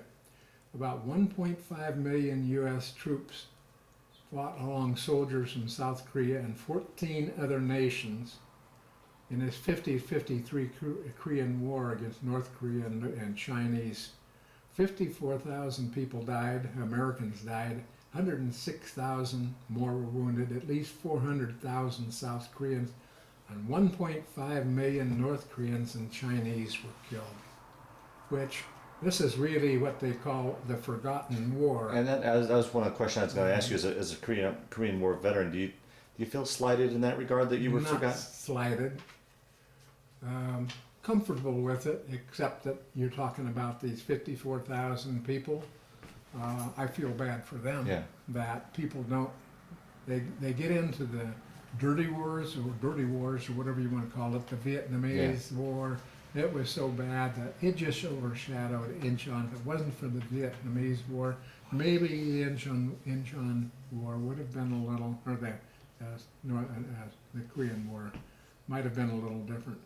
But why it's forgotten, I don't know. Yeah, yeah. You got places on here where it shows from 1950, we were from Hong Kong to Okinawa. We did get in 1950, we went over to Yokosuka. We went from Yokosuka to Osaka and Kubi, another one, Narva. Nagasaki and Kuri, Fukuoka, Sasebo. We went to most of the ports in the South Japan. We also ended up in 1950 in Guam, to Pearl Harbor, Guam Sangley Point in February of '50, Sangley Point in Subic Bay in Philippines. So we had hit, back to Hong Kong again, we had hit considerable places in the Orient. I wished in a way that I could go back and see them now, but I've never done that. So. Well, that must have been pretty exciting, because here's a Midwest boy. I mean, many people during your growing up, in your generation, growing up, really didn't travel too far away from home. And true to the Navy saying, join the Navy and see the world, you've really got out and saw some pretty fascinating sights. Yeah, I wasn't from the Midwest, unless you call Ohio the Midwest, but I never had fear of the seas. I never had, when we went into port, I was usually more sightseeing, seeing what went on here and there, looking for souvenirs. And Yeah. Seems like we got a lot of souvenirs, but I don't remember bringing many of them home. Now, with this second stint, did you have that same feeling you did the first time you were ready to get out when your enlistment came up, or well, after 4 years, any thoughts of making it a career? After 4 years, I didn't have any thoughts of making it a career, and I didn't have any thoughts of any kind of a career back home. I was willing to come home and get out of the Navy. Like I say, I wasn't going to make it a career. Mm-hmm. And at that time, I had 5-7 years in. And I came back and I went to another school. I forget what school. It was in Treasure Island, California. I was back for about the third service school. I did both in Great Lakes and also did service schools in um, uh, Treasure Island, California. I did, when I went back in the Navy, I guess I did use the GI Bill some. One of the things that was taking place in Waukegan, outside Great Lakes, was that there was an airfield out there, and we had a number of people in our barracks that were taking flying lessons. And we took those on the GI Bill on our own time when we could get off. And the field out there was a dirt strip. And what we were flying were J3s, I think what they were called, J3s, Piper Cubs. The ancient ones, which are gas tank, our gas gauge was a piece of bent wire with a cork on it. The gas tank was right in front of the windshield. One of our checks that we made was to go out and push that down, and if it's a cork, it comes back up, and that just tells you that it's not sticking. And it was one of them. This is a tail dragger, no wheel in the back. 65, if I'm not wrong, 65 horsepower engine.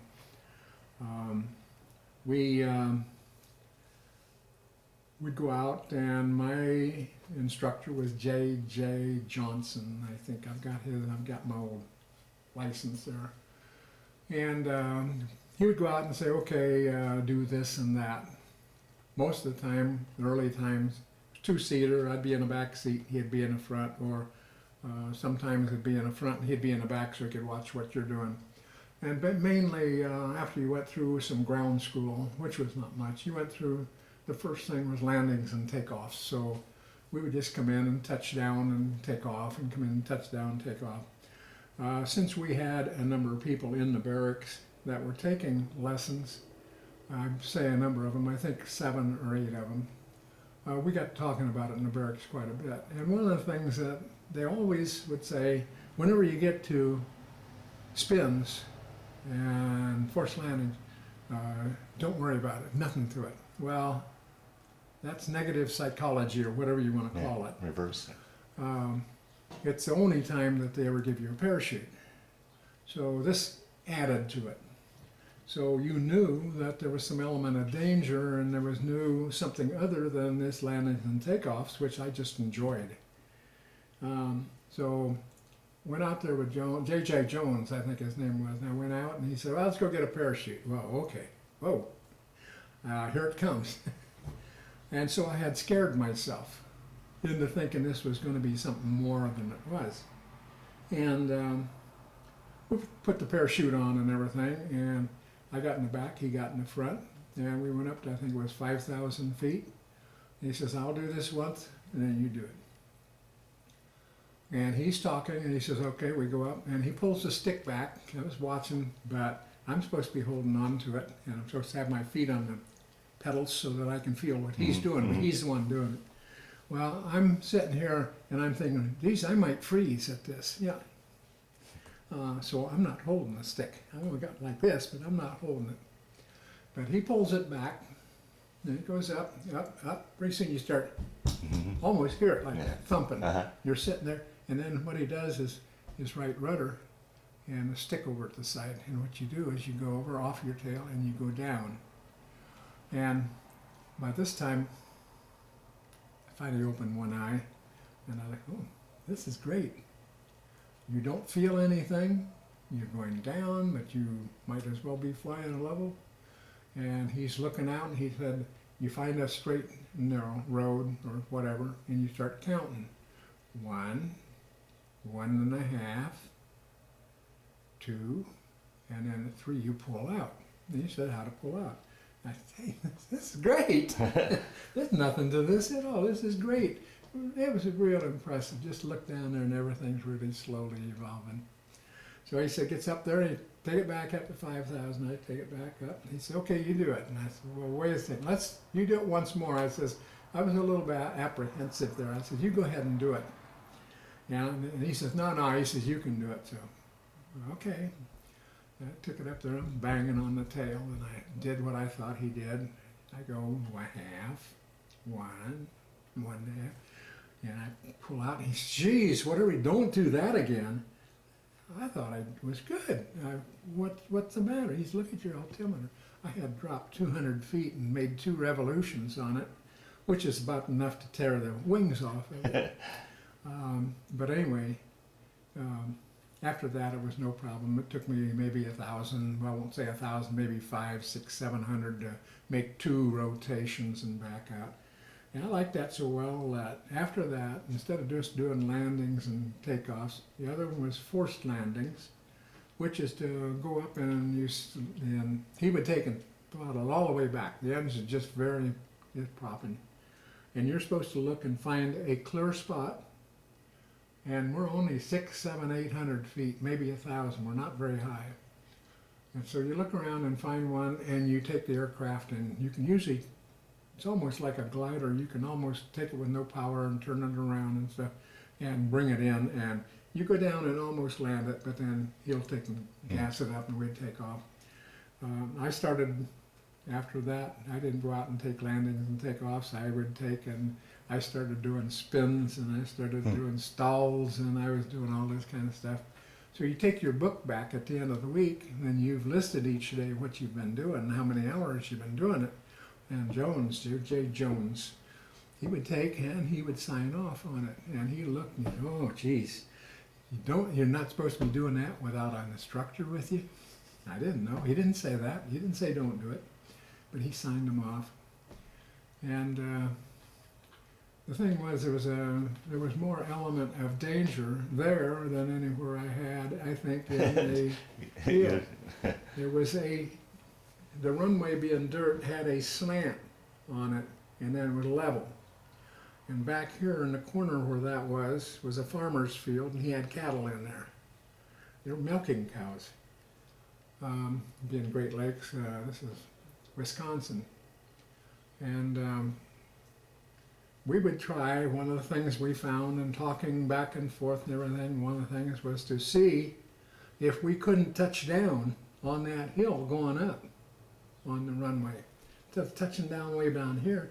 And the way you do it is you come in and you push the airplane over sideways so you drop, you lose your aerodynamics and it's going to sink fast. And then when you get down there, you turn it back. Huh. So you do that, and you sink down, and you turn it back, and then you go up over the hill. Again, this was fun.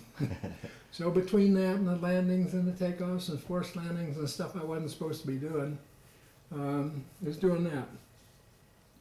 And we were asked to not do that. The farmer was asked in the airport to see that we didn't do that because he was wearing his cattle down. They were in that sector of the thing. They would run and being milk cows, you don't want them to, with a full bladder, to be running around. And anyway, needless to say, we kept doing it. And nobody said anything, but I came in, going to go land, and just happened that this wasn't one of them that I was going to try and land on that. But it was my first time that day, and I came in and was going to land normal, and whoa. Right on that strip, this guy had come out and put a telephone pole in his field to keep us from coming in too low. There was a guy by the name of, his initials and stuff get me, but C.C. Chapman, he was a guy that was really, talk about daredevil or something. I remember saying to him and talking with him and back and forth. I said something to him, boy, you're going to kill yourself doing that. Well, he ended up, he's one of them I remember did. There was out of 7 or 8, we had 3 of them did die. Oh boy. So these things, they don't, if you nose in or something, there's nothing there. They just fall apart. But that was one thing that I did while I was in the second time when I was going to electronics. I had a friend that worked with me at Goodyear Aircraft, which was after the first stint in the Navy. I was forget what it was, electronics. That's after the second step. I was working. Somebody wanted to get in the golf league, and it was named a guy named Richard Cole. I put a note on the board that I wanted a person to golf with me. And I was a duffer. They had first, second, and third flights, and I was in the third flight, which was the worst flight. And still somewhere about the same today. But I put a note on the board looking for somebody to be a pair, and this guy came up, and I didn't know him at the time. He was an engraver, one of these machines that takes little name tags and engraves. And he said, yeah, he'd like to learn how to play it. And I thought, oh, he's worse than I am. He's going to learn. I didn't play golf, but I grew up on a golf course, looking for balls, selling, caddying, but I never played golf. And so the guy came out, and I have an old set of clubs. He has one club, and he has a key attached to it, and it's a ratchet. You can open it and set it to a 5, a 7, driver, whatever you want. Put it up, got a putter now. And his wife's club, and he was left-handed, or she was left-handed. You could take it either way, so you had a left or right-handed club, and that was the one. I never saw one before. I haven't seen one since. But we were probably about halfway through the year or somewhere like this, and very short hole, and it was late in the evening after work that we went out and played, so you couldn't string it out because evening would come. So if you were on a short hole, the people that were on putting would wave you on and watch, and then as soon as you drove, they'd go and finish your putting, and you'd finally catch up. Anyway, they're on a short hole on a green, and Dick hit his ball, and he went way over the other side on the other fairway, but it was such a slice or hook. To this day, I think a hook's to the left. This was I guess it'd be a hook. Went way over the other fairway and down. Finally come across the green from left to right. It went so far, we could watch it going across. And went over and stopped right at the pin, and we could see white, and we could see the pin. And they're all over the yelling and everything, and I thought, boy, you really come close. We got up there. In fact, they waited until we got up there, and the guy took and he pushed the pin back, and the ball was sitting between the pin and the ball. Wow! And so it comes out in the papers, cool, calm, coal cops hole-in-one. And Burkhart's Beer in there in town in Akron gave him a year's supply of beer. He got free golfing on the course for the rest of the year. He got a whole bunch of stuff that was awarded to him. And so anyway, the next week we're going out to play golf again, and here comes Dick. He's got a new leather bag, he's got a full set of clubs, and he's got a caddy cart, he's got shoes, he's got the whole works. He's now a golfer. He's a person that excelled at things. And needless to say, he went on and he did excel at golf. But he's been a lifelong friend. He's passed away now. We still converse and see and everything. His wife, Jerry, and our families are close together. His daughter, Cheryl, my daughter, Cheryl, they're both friends. So they're still in our family, but this is just part of the stuff of going back to that. Well, let's move on then from your you get out of the Navy. Let's talk a little about your post military career and family and such, and we'll wrap up the interview. Back to Akron, Ohio. Didn't take long. I was here probably. I got back home late in 1950, I think. Maybe early 51, because I bought a 51 Ford off of the floor, brand new, and the first car I ever had. By 52, I was married. We had 2 daughters, and one lives down close to me here, and she is now a PhD with a physics degree. Teaching school, more or less, teaching 4th and 5th gifted children.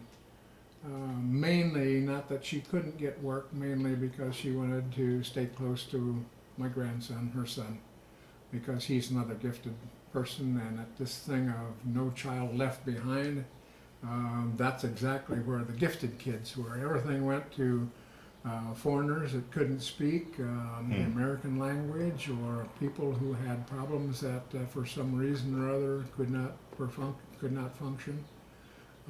So the ones that were able to do and do great, they were sitting in the rooms twiddling their thumbs and stuff, and she just thought it was nice if she could do there and give them science. She teaches science and teaches math, and the kids love her.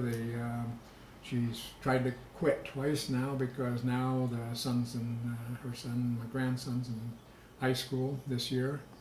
But what she's been doing, I guess, has been great, so they're still trying to keep her on. The other daughter is with Boeing Aircraft. She came up through a company that I used to work for called Autonetics. North American Rockwell owned Autonetics, and when I was there, I left, and she was soon over my supervisors. My supervisor, after I had left and went from there to Southern California Edison in 1970, she had moved from a couple other jobs in there, and one she had, there was a couple of people that worked for her, and he said, what was your name before? And he said, you mentioned something about it. And she said, well, it was Bigelow. And he said, didn't you used to live on, I forget now the name of the street? He said, yeah. And it turns out that he had been to the house at a function that I had. And he says, geez, he says, you were that little blonde? You're not little 10-year-old or 8-year-old at that time now was his boss. So we had a little crossing there. While I worked there, I also in a meeting, I sat there and I had this guy across the way and just couldn't, you're sitting at 17 years in different places, you work with different people. Yeah. And I'm trying to figure, where'd I work with this guy, where'd he, and I see him looking odd, and we had a break in it, and he said, where'd you work before? He said, I can't, and we started going through it. No, it turns out he's here. He's one of the guys on the Toledo. Is that right? So he was there working E.L. Williams. I don't remember what his first name was, but E.L. Williams. But after I got out, shortly thereafter, as I mentioned, we were married. Shortly thereafter, we had Cheryl. Another 2 years after that, we had Roberta, and that was the length of my family, and a great family. I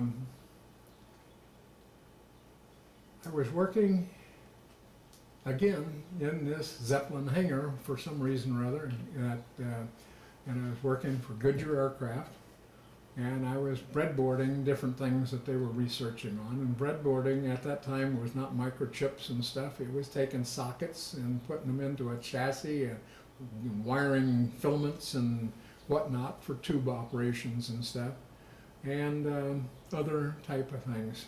So you were able to take your Navy training into... That's the godsend part of it, was I was able to take that, and I got the job into electronics. I was making 88 cents an hour. I remember this for a reason. Not ready to say who my supervisor was. I do remember his name right now, it misses me. But he would not, he was trying to make a name for himself for the company, keeping costs down and everything, which is plottable. But the one thing wasn't for us, because we weren't getting raises, we weren't moving up, we weren't doing anything. And about this time, electronics was really taking a hold. As I mentioned, it was just taking a hold in the Navy 4 years before. Now it was really taking place in all the aircraft, everything is electronic. And I had a fellow that left Goodyear Aircraft and went out to California, and he called back and he said, he says, this is great. He had more than twice what he was making in Goodyear, and they moved his family out, moved his furnishings out, gave him, I forget how many couple $1,000s as a down payment on any house he wanted. They had turned his life around from what he was to what they had in California. And so I thought, this is great. I went back. Well, he sent me a lot of pictures of California that I didn't really know at that time. And so I went home and I told Marge all about this and that we ought to take advantage of it. Well, this is like telling somebody, your wife or so, and a newborn child there, that we're going to the ends of the world. That's from Ohio to California. Sure. Was a big thing. But she was great. She was one of them that no matter where I was going to go or what my jobs and stuff, she was all for doing what was good. So we did different ways. We did get to California. I did get with North American Aviation at that time. I ended up in flight testing, working on a aircraft, radar in the aircraft, which was the test radar for the F-100s that were coming off on the line. And I got to know a number of the test pilots at North American. I did meet Chuck Yeager through that. Oh, wow. I met a guy by the name of, again, these names I normally know, Schofield. Schofield was the test pilot that took the XB-1, take it up in the belly of the B-29 or whatever it was in great altitudes and drop it, and then they'd put the thrust, the rockets from that, and go into the ionosphere, whatever it is up there that's lighter. Anyway, Schofield was one of these guys that, like you see in the paper, he was egotistical. These are my words. I don't know whether anybody else would say, but my looking at him, he was a blowhard, he was egotistical, he was thumping his chest every time he turned around on something or other. I do read 3 years ago, he died above Atlanta, Georgia, in a small aircraft, single engine aircraft, so he was still in the aircraft. He had to be in his 90s or better. Different things that we did, I recall, they had, as I mentioned, worked on the radar. And they would take, the test pilot would take the F-86, which had the radar in it, and they would pull a banner on another F-86, and we had loaded the guns with phosphorus-coated shells, 20 millimeters, and we had wingtip cameras, and one on the dashboard, or whatever you might call it. And then after we went up and China Lake, and they run over and shot it full of holes and stuff in a banner, and then they'd bring it in, and we would go out, spread, I and about 2 other technicians, spread it out, and on a piece of paper we'd mark where they were and what color, so we knew which paths they were making and stuff. And so we would go into a post-flight after that, and we would talk about how the aircraft was doing, how the radar was doing and stuff. Most of the time these guys were betting back and forth what they were going to do with the banner, and they were shooting that. As our feeling that they were shooting by eyesight and stuff rather than using the radar and stuff. But nothing that we could do, but we were underlings on this, and nothing we could do about it. I mentioned Yeager. One time that we'd go up and we'd get the room for the post-flight, and we usually every Wednesday we'd be up there. And this Wednesday, Bob Schaefer and I and this other fellow, we went over and we're sitting in the back of the room, and officers started coming in. And they started taking seats around the room, and there was a lot of officers up there taking F-100s out and stuff. This was in Palmdale at this time. And we were just about figuring, what are they having all these officers in? They're just teaching them something or so. Anyway, we didn't get up and leave until this guy came in, and he was kind of a person I really looked up. He was a, what do they call it? Idol. Comes in, sits down up there in the first chair up there, and right away Bob kind of, we're in the wrong room, so we started to get up, because the way it was, If the room was here, an aisle, a passageway here and here, and another room's out here. So he had doors in the front and the back. You could go out either way, and we're sitting right back here. So we got up, we're going to go out the back door. And he says, "Sit down." And he used some foul language to tell us to sit down. So we sat down. And he started with this guy and chewed him out and talk about colorful language. That's something I'd never heard. All the way he went through it. And he said, "Who the hell are you?" And we said, "Well, we have this room reserved. We were waiting to have a meeting in it." And said, "Well, you don't have a reserve, get out."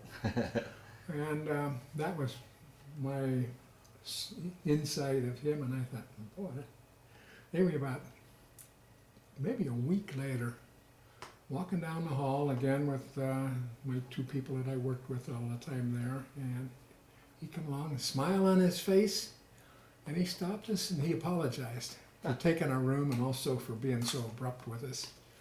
And he said, his words, he says, "I had to kick some asses."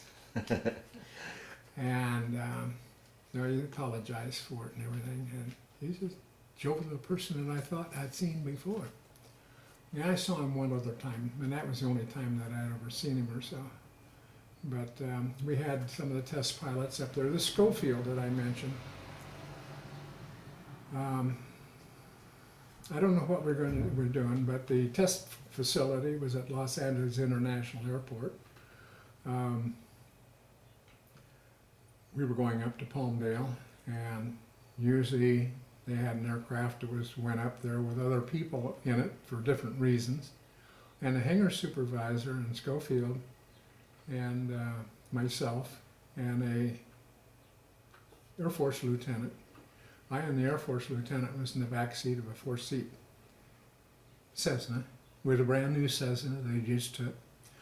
And the hangar supervisor was taking us out, and Schofield said, looked at it and says, "Yeah, I've never flown this." He says, "Can I fly it?" And he fly it, and he said, "Sure." Well, he took off, and they're flying around up to Palmdale, and it's not that far distance.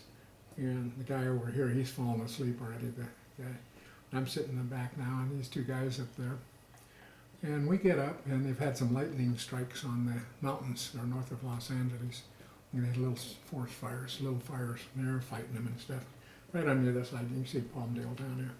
But he's up there, and this thing's going down there because of the heat rising from the fire. And we're going down, and finally get almost to the fire, and he takes off. And 2 or 3 times like this. Well, while this is going on, I'm looking up there, and like I say, I took, we'll call it flight.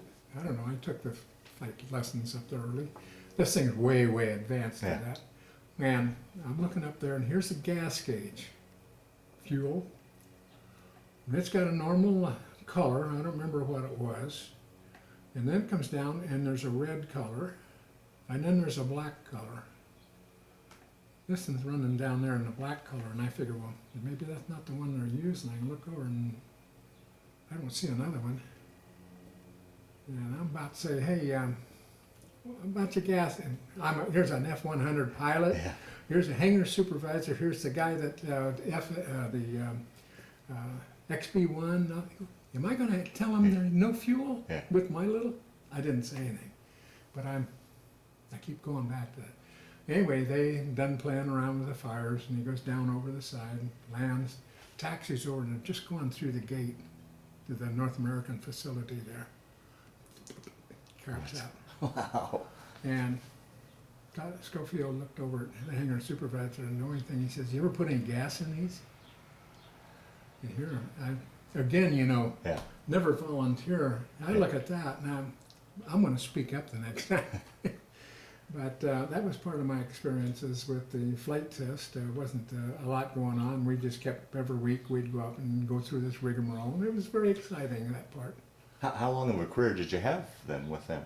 I was with them for about 17 years. Is that right? I had a number of different places. I think my first transfer from flight test was the Apollo. The Apollo came out, and when they got onto that, I don't know how many people we had in North American, but everyone that breathed or had blood, I think, was any way they could get was sent to Downey. Electronics, mechanics, everything that you can imagine was loaded there. It was, if you wanted to turn on a spigot, that was it. They didn't know what they were going to do. They had just said they were going to go to the moon. They were going to build this ship. They didn't know what they were going to build. They didn't have, there was some design and stuff, not pushing, but there was some rocketry and stuff. So here's thousands with no jobs, but milling around, told to just get out of the barracks. One of the things we did was just get on a bus and ride around for about a week. During this period of time, there was a amalgamation, joining or something up the top, and a couple people up there had people underlings, and those got underlings, and those, and they were just building a group out of everybody that had amassed there. I think it was probably about a week later, I was told, they said check in every morning for something. I had checked in and I was told to go somewhere to this group. And I went over to this group, and it turned out that we were going to, we were a group called the RCS group. Of all the different things on there, they evidently had enough thought or something in the mill that the RCS was the remote control system, and on the service module was back of the unit that they were in, on the large service module, you had 4 opposing little jets. And the idea was that they could take and move around, flip it, they could move any way they wanted with these 4 opposing, not only 4 opposing here, but 1 here, here, and underneath. And my job was that they had even gone to the point of pictures of these, which are exactly as they were. Back a week or so after they said we're going to the moon. So there was some stuff enough to get started on. And I worked on this for probably, I would say 8 weeks, 2 months maybe, not a long period of time. But during this time, there was a weeding out period of getting what they had to be done, getting people back to where they had work to do. It was a reassociation of everybody back to, some stayed, some they needed back, and the other things that we had going on and stuff. I was to the task of what they called logistics. The word was new to me, but it was a matter of getting materials from wherever they were and getting them to the points where they were needed and stuff. So mine was at that time to find drawings and stuff and break them down into the components of what they had for this RCS and go find places that had these and be able to start ordering parts. But I don't remember what it was, but I was sent back to a different group.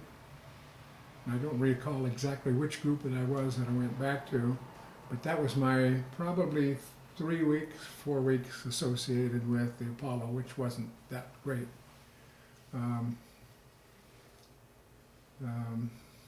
What else did I do?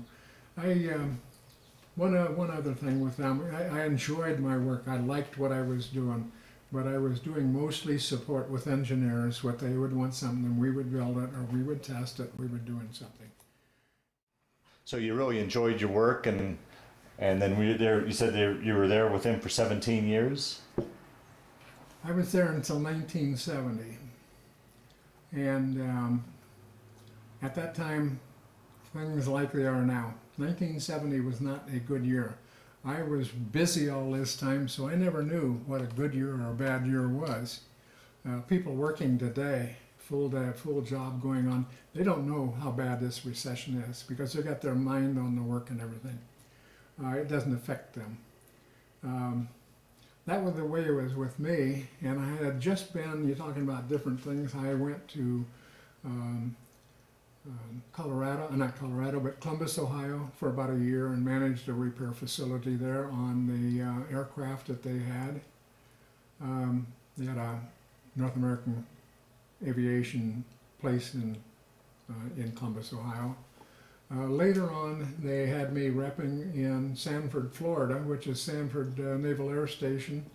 Another one was a test unit that was a go-no-go tester, an 8-octal tape, big tape that run through and went to different places on the aircraft and would look for voltages plus or minus, and if it was within that range, it would go on. It would stop if it got out of range, and you could either let it print out what it was, or you could take and see what was wrong. This cart was supposed to come down there, and I was supposed to rep on it. It's the longest paid with not only my pay, but per diem in Florida. I had an 19-foot Chris Craft at that time that I'd taken down there. They told us to stay off the base because the civilians almost outnumbered the Navy. So the family or I would take people from the base and we'd all go out and go fishing. We'd go out and just cruise around. So it was a real easy go. Uh-huh. I don't know how long I was down there, but I never did get that unit down there, so I never had anything to do with it, just a long period of time. Got back, and they were laying people off, and at that time I had a job offer. I'd sent out and I had a job offer with JPL. I had a job offer. They were good offers. They weren't just interviews with Lytton, and another one with Southern California Edison. And as they were laying off, they were taking this department and this department, and you lay half of them off and put them together. Now, you take this one, and you lay off half of them. We went from 115,000 to 55,000. And so they were, your next buddy, one of you was going to go, average. And I came back from this Florida deal where I didn't have anything to do there, and came back to Autonetics, and I didn't have anything to do there either. They were laying people off, and the work wasn't there, so it was a matter of waiting, and I kept telling them, lay me off, and they weren't doing it. I'm a low-paid, non-graduate engineer, so I'm one of them that, but to them, evidently, I was low-paid, keep him. I don't know, maybe that was it. I went through 3 different layoffs, maybe 3 weeks of this, and wait a second, these job offers are not going to stay. And I begged them to lay me off, and finally, they did lay me off, and I looked at it, and they were still open. And why they were open, these were people who had already got laid off, went over to jobs, and I'll go back to the expertise. One of the expertises that was wanted that I had that a lot of people didn't have was for that reason. And so those jobs were people who had already left that I knew that were waiting to try and get me over there. I looked at JPL and I thought, that's government. It was almost government funded. That's not going to last. I figured, well, Lytton was just like North American. It was just on contract. They're not going to last. So I went over to SCE for that reason, Southern California Edison. Before I went to this stint in Florida, we were again at a period where we didn't have paying hourly jobs. If you didn't have a contract that was maintaining you, you were on bad ground. But there was a proposal come in. All of the different companies that worked with the Pentagon, worked with the government, did so on their own cost, their own schedule, their own methods. So that the Pentagon or something trying to review what this company is doing and their costs and what they're, and this company, they could not, they were not beans. Anyway, they put out this request for, or whatever they call it, RSPR. So anyway, to come up with a system that the government could take and use with everybody. So there was 6 or 7 contracts were let. Contracts being paid time to come up with your best shot. And so there were, I believe, 6 or 7 of us that the thing was to put together a cost and schedule system. We had some parameters to follow, but outside that, just to put one that could go to the government and the government could put whatever. And so what we came up with was, with some guidance and with the few people we had, was one called the APACS, Autonomous Program Control, Autonomous Program Planning and Control System. And what it was a bunch of bubbles that were broken down into different phases of the overall job. And each one of these phases had somebody up here responsible, and had groups of engineering and different ones all the way. So you went to them and you had this guy break down what he had, and you'd go to the guy underneath him and break down his, and you'd go, and it was a matter of going to everybody in there and finding out their small entities. So somebody at the top only has 3 or 4 bubbles. This guy down here, he has a number of bubbles, and down here a few bubbles is what we called them. So when we ended up, we had the whole program in little pieces. But those little pieces carried 3 things, and that was the average, the mean, and the longest schedule time. The lowest cost, the most likely cost, and the highest cost. So every one of these had that. We're at that time in the computer era of punch cards. So each one of these bubbles, however it was, had a card. And each one of the cards in this one was subservient to the cards above and stuff. So we were able to put this into a computer system. And overall, you would come out with a long chart, which used little Avery stickers that we would put numbers on them, and titles, the 3 dates and the 3 costs. And we put this into a system, a computer and stuff, and out comes the thing, and what you got was, what was the program least cost, most likely cost, longest cost, schedule, and everything else. Lo and behold, this went into request for proposal, what I was trying to say before. We put that in and came back and they accepted this. Yeah. If you look at any of the construction books or anything out in here, building houses or anything, that's it. Is that right? That's what they use. And so whether that would have come out of common use, probably, but at least that was one of the things in the very end of it that that we were on. Now, there's this one fellow went over as a supervisor with Southern California Edison. He was a manager, general manager, or not general manager, but a manager of a group, and he went over to Edison as a supervisor. And Edison utilities anywhere, they had public utility commissions over them. Other than that, they could take however long they want in a job. They could spend whatever they want, because once a year they go to the so-called state government and say, here we are, this is what it costs, we want a 10 or 11% yeah. return. And PUC would look at it and they'd say, oh, this overhaul and repair, okay, this, okay. It got to being like everything else. It got to being in the state, knocking down the rates. You can, instead of paying 9 cents per kilowatt hour, get these down to 7 or 6 for the people. Well, in order to do that, the company decided, oh, hey, we're going to have to start looking at cost and control.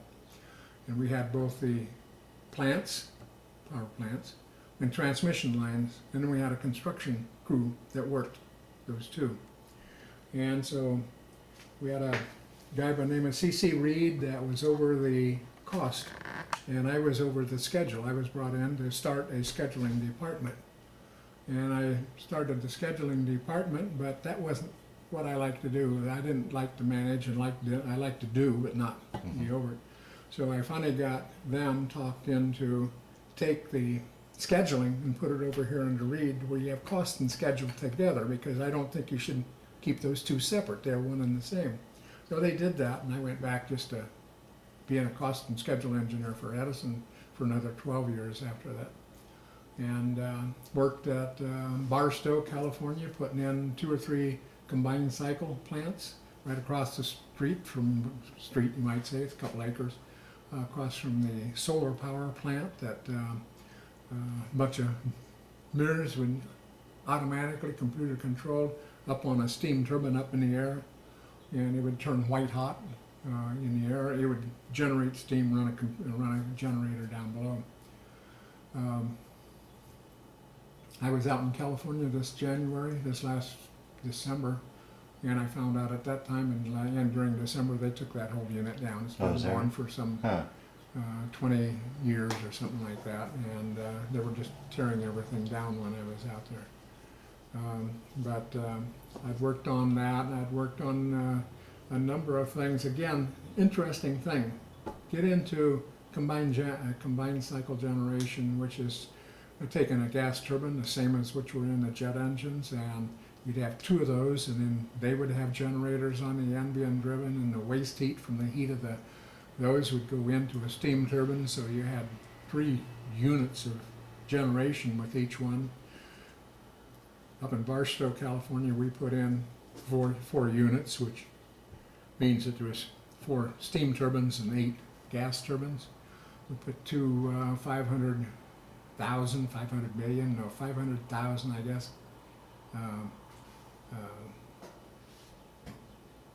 barrel oil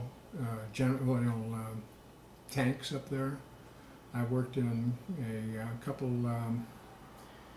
geothermal. I went down to Mexico to an operating geothermal plant down there and watched how they did it and stuff, taking stuff. A beautiful place would be Yellowstone out in California. We had our hot beds out there. Of course, there was all the volcanoes and the stuff that they had, to where you bring out brine and you clean up the brine somewhat and take the steam or the hot water from it and do a generator and put it back in the ground. So you had your hands in a variety of types of different energy or generating. Yeah.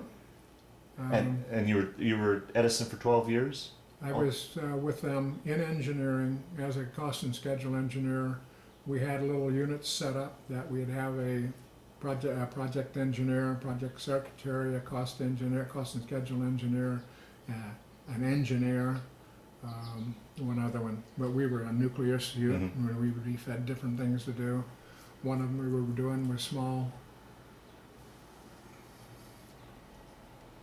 generating units, I guess you'd call them. We had one that was just a Mercury engine sitting in there with a generator on it that was used for hospitals, apartment buildings, and stuff like this. That was, if power was shut off, automatically this thing would kick on very shortly and they would have power. We had a number of those that we were experimenting with.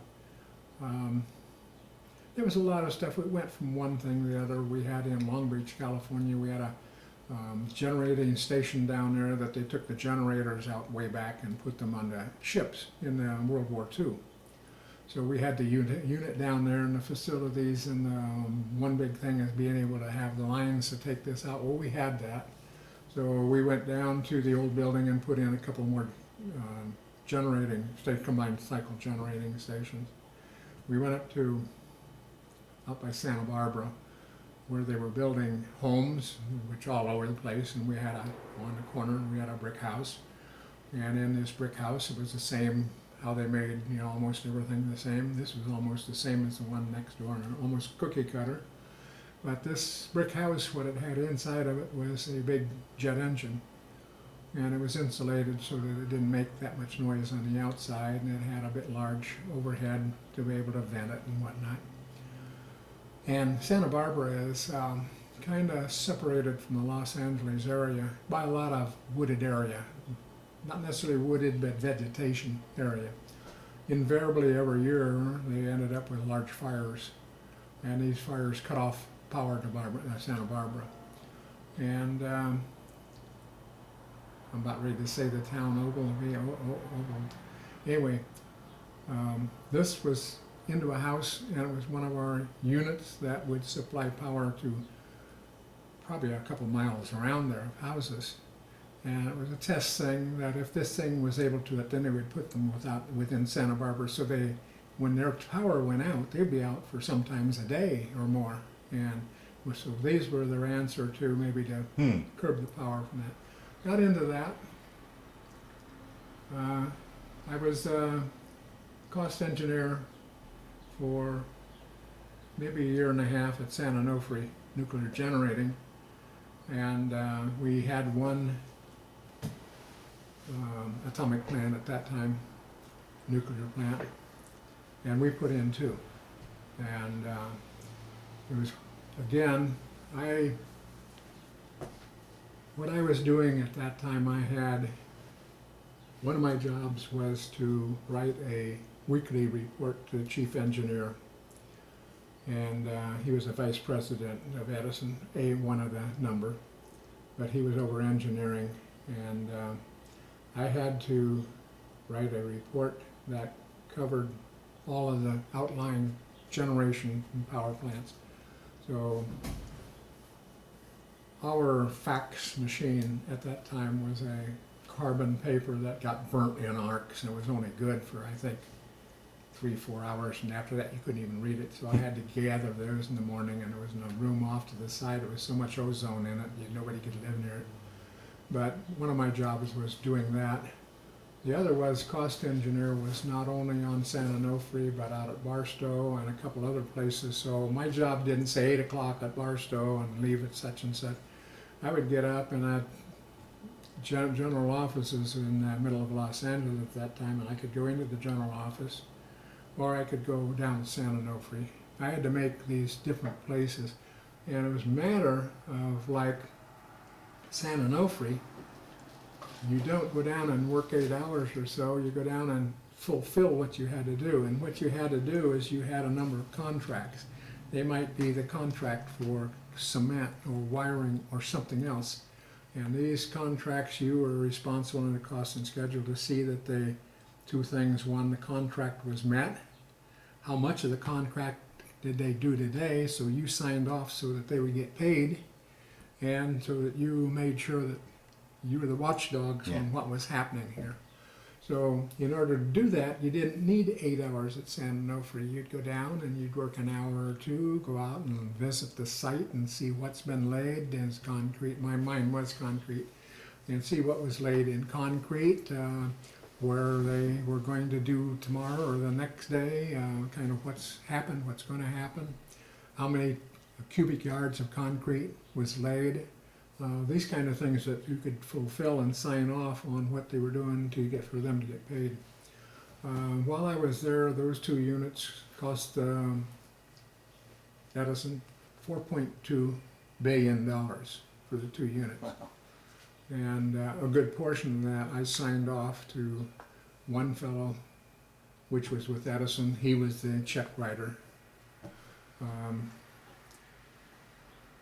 We had at Barstow, going back to the Barstow, we were there in connection with Westinghouse. Westinghouse made the generators and the steam boilers and a couple other things.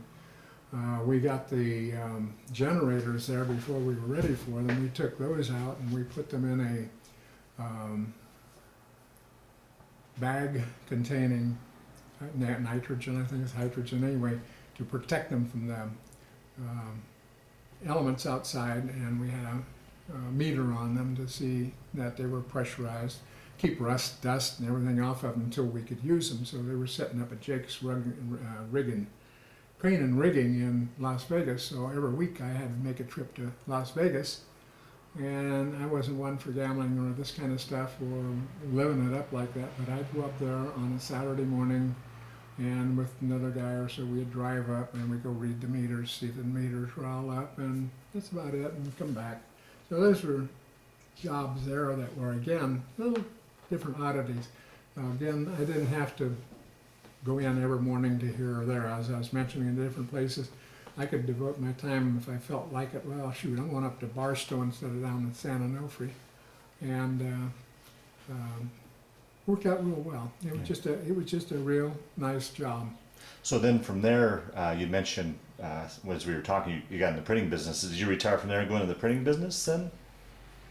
There again, we're trying to lay people off and Okay. cut with Southern California Edison. I had turned 55. I had enough years in to take early retirement and everything. So I took my early retirement, and I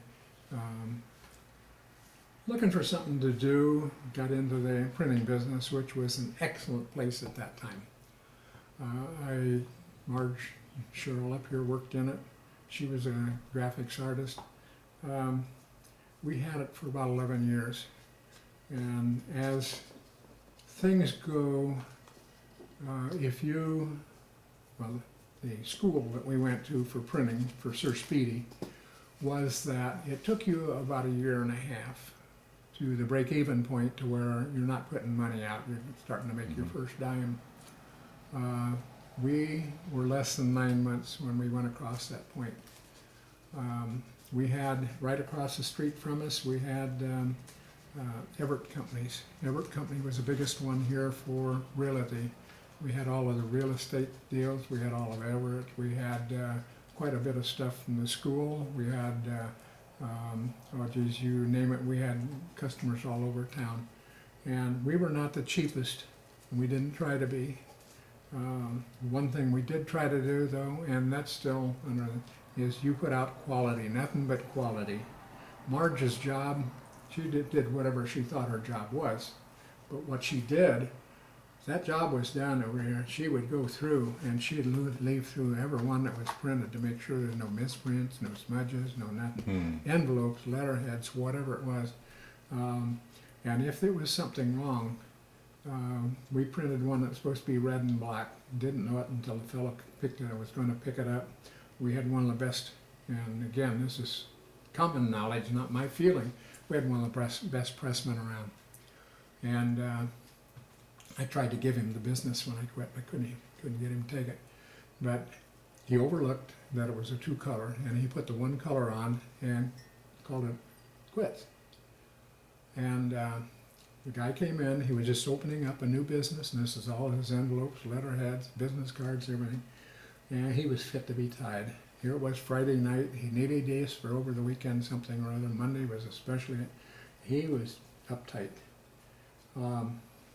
Charlie didn't need me, but I would have asked whoever it was, but Charlie came in, this was on a Saturday he's going to pick it up, because Charlie came in on Sunday, and he run that job again with the two colors, and I was in there with him, and I took it over to the fellow's house. He wasn't there. I put it, all the boxes in there, I put it on his front of his screen door. He was flabbergasted when he saw it, and we took that to you know, we felt it was our responsibility. So we had a lot of people that were word of mouth and stuff like that. We went, a normal shop might have put out $150 a year, $150,000 a year. We were reaching $250 to $300 when I sold it. The guy I sold it to, not naming names, but he was a bank president from Longmont. This is when the banks all went up. And he's looking around, scurrying around to get out of it, and he found, here's one that's making excellent at that time. Walk in, people knew what they were doing, you didn't have to know anything. It was a perfect place for him to pull in. Well, he pulled in and he just drove it down, just really drove it to the ground. But I got out right at the right time because, like, go one step back, one of the things in printing was typesetting and pictures. If you were running something and you needed a picture or typesetting, you didn't do anything there. You went over to a typesetter who had thousands, $20,000, $30,000 pieces of equipment. She types in it and a photocopy come out here with it. You take that photocopy and you cut and paste it.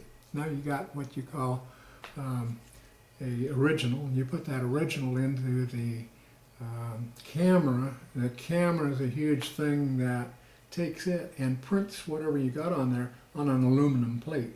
You put the aluminum plate onto the press. So we had to go over here and get all this typesetting done, which wasn't, the machines were expensive, so this was expensive. To do a picture, you could not do this unless you made little dots. If you look at the newspaper, you find so many dots per inch. A newspaper is like 60 or 70. National Geographic's 300, 400, 500, 600 per inch. Anyway, you go to the photography, so you have a lot of cost tied in doing those and these in order to get somebody out, to get the good job out. Computers came out. Yeah. Macintosh. We got one of the first Macintoshes. From the time we got that Macintosh, we went from about $1,500, $1,600 a month down to $35 a month because of that. That's how it changed. The computer, though, was great. Well, Marge and the rest of us went through that 11 years or so with a print shop. We got out of there because we wanted to retire. We were done working. Yeah, yeah. It was a matter of not because we had a problem with it. Right, We right. didn't have a problem Right. with it. And we didn't really have that problem selling it because of it. Right after we sold it, everybody's getting stuff in their own home. Yeah, It right, wiped yeah. out, as we wiped out the typesetters and the photos, this wiped out the Wow. printing business. Yeah. You don't see them all Yeah, over, right, that one yeah. here or there. So we sold it at the right time, and it was a great deal, and enjoyed it, and not too much more I can say about it. Very good. All right.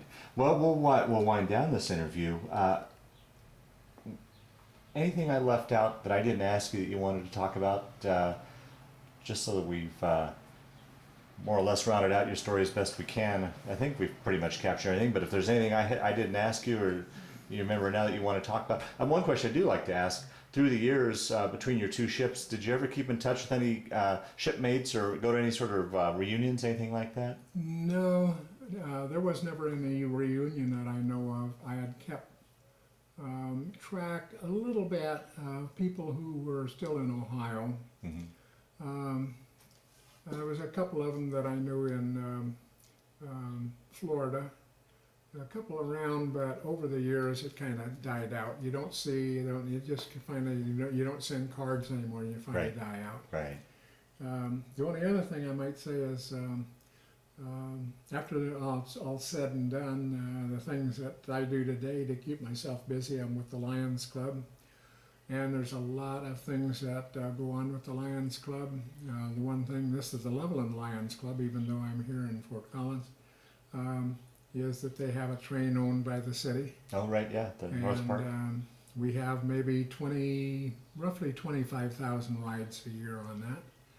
Of that 75 cents, we get 50 cents. The other 25 cents goes to keeping up a 150,000, current price is $150,000 engine.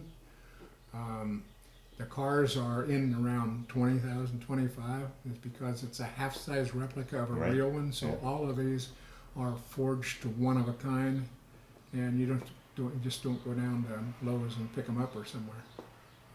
So it's very interesting. It allows me to get back and keep contact with not necessarily people, but kids. Okay, yeah. I was responsible for this train up until last year, maybe 6, 7 years before that. And it just got, being here, if it, pardon me, if it jumped the tracks, which, no big problem, or so once in a while it derailed, something like that. I was called from here to go out there and stuff, and it just, I just figured it long enough, I turned it over to somebody else. Yeah. But I still drive it. It's quite a interesting thing right now. It's not so interesting when you go out there and sit in the 90 degrees though. But other than that, and doing some of the artwork, why it keeps me out of trouble. Very good. But that's my life at the present time. Very good. Well, Ed, I want to thank you for sitting down to tell your story today. More importantly, though, I want to thank you for your service to our country. Thank you. I enjoyed it, and I don't really see it as a service like some of the people that had to give their life or limb for it.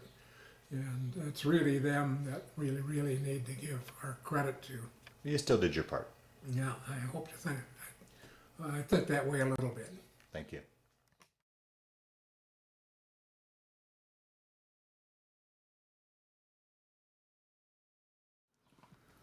This is probably, after I'd been in the Navy for a while, by looking at the ribbons there, it's probably my second stint, but that's Pretty Boy Floyd. Oh, this is another picture. This is the second class, so this goes back to the electronics era aboard the Toledo. It's one of the, just before I got out, probably. This is typical of some of the stuff that I did aboard the cruiser with nothing to do. We'd sit out and absorb some sun. The others are in our peacoats and whatnot, ready to, or on shore. A little bit of the Hong Kong or Shanghai era down there, but it's just generally some of the people that I was in the Navy with. This is the USS Toledo. It's not too clear of a picture as some of them are, but I think somebody took this and sold them to the Swabbies on deck afterwards, but that's where it come from. This is a picture of the T Division, sometimes known as the Terror Division. It's really the technicians, electronic technicians, that took care of the communications gear, the radar gear, all of the electronics equipment on board ship. Really a great bunch of people that many, many years later are still, I recognize everyone and can tell you almost each one's name just by seeing them yet. And where are you in this picture, Ed? Looking upside down, is that me? I'd have to get around there and take a look. Okay, I've moved it. that's okay.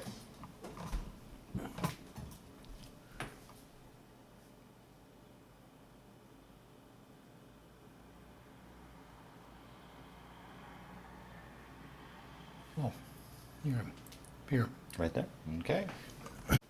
That one here is our graduating class from the electronics school at Great Lakes, Illinois.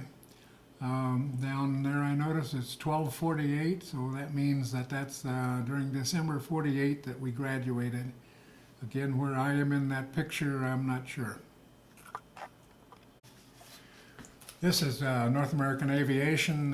Finally, after I went to work with them, and that's at their flight test facility, and that's an F-86, and I am lining up the radar, which you can see the dish there because we have the radome down on it. That was part of our effort at the flight test facility.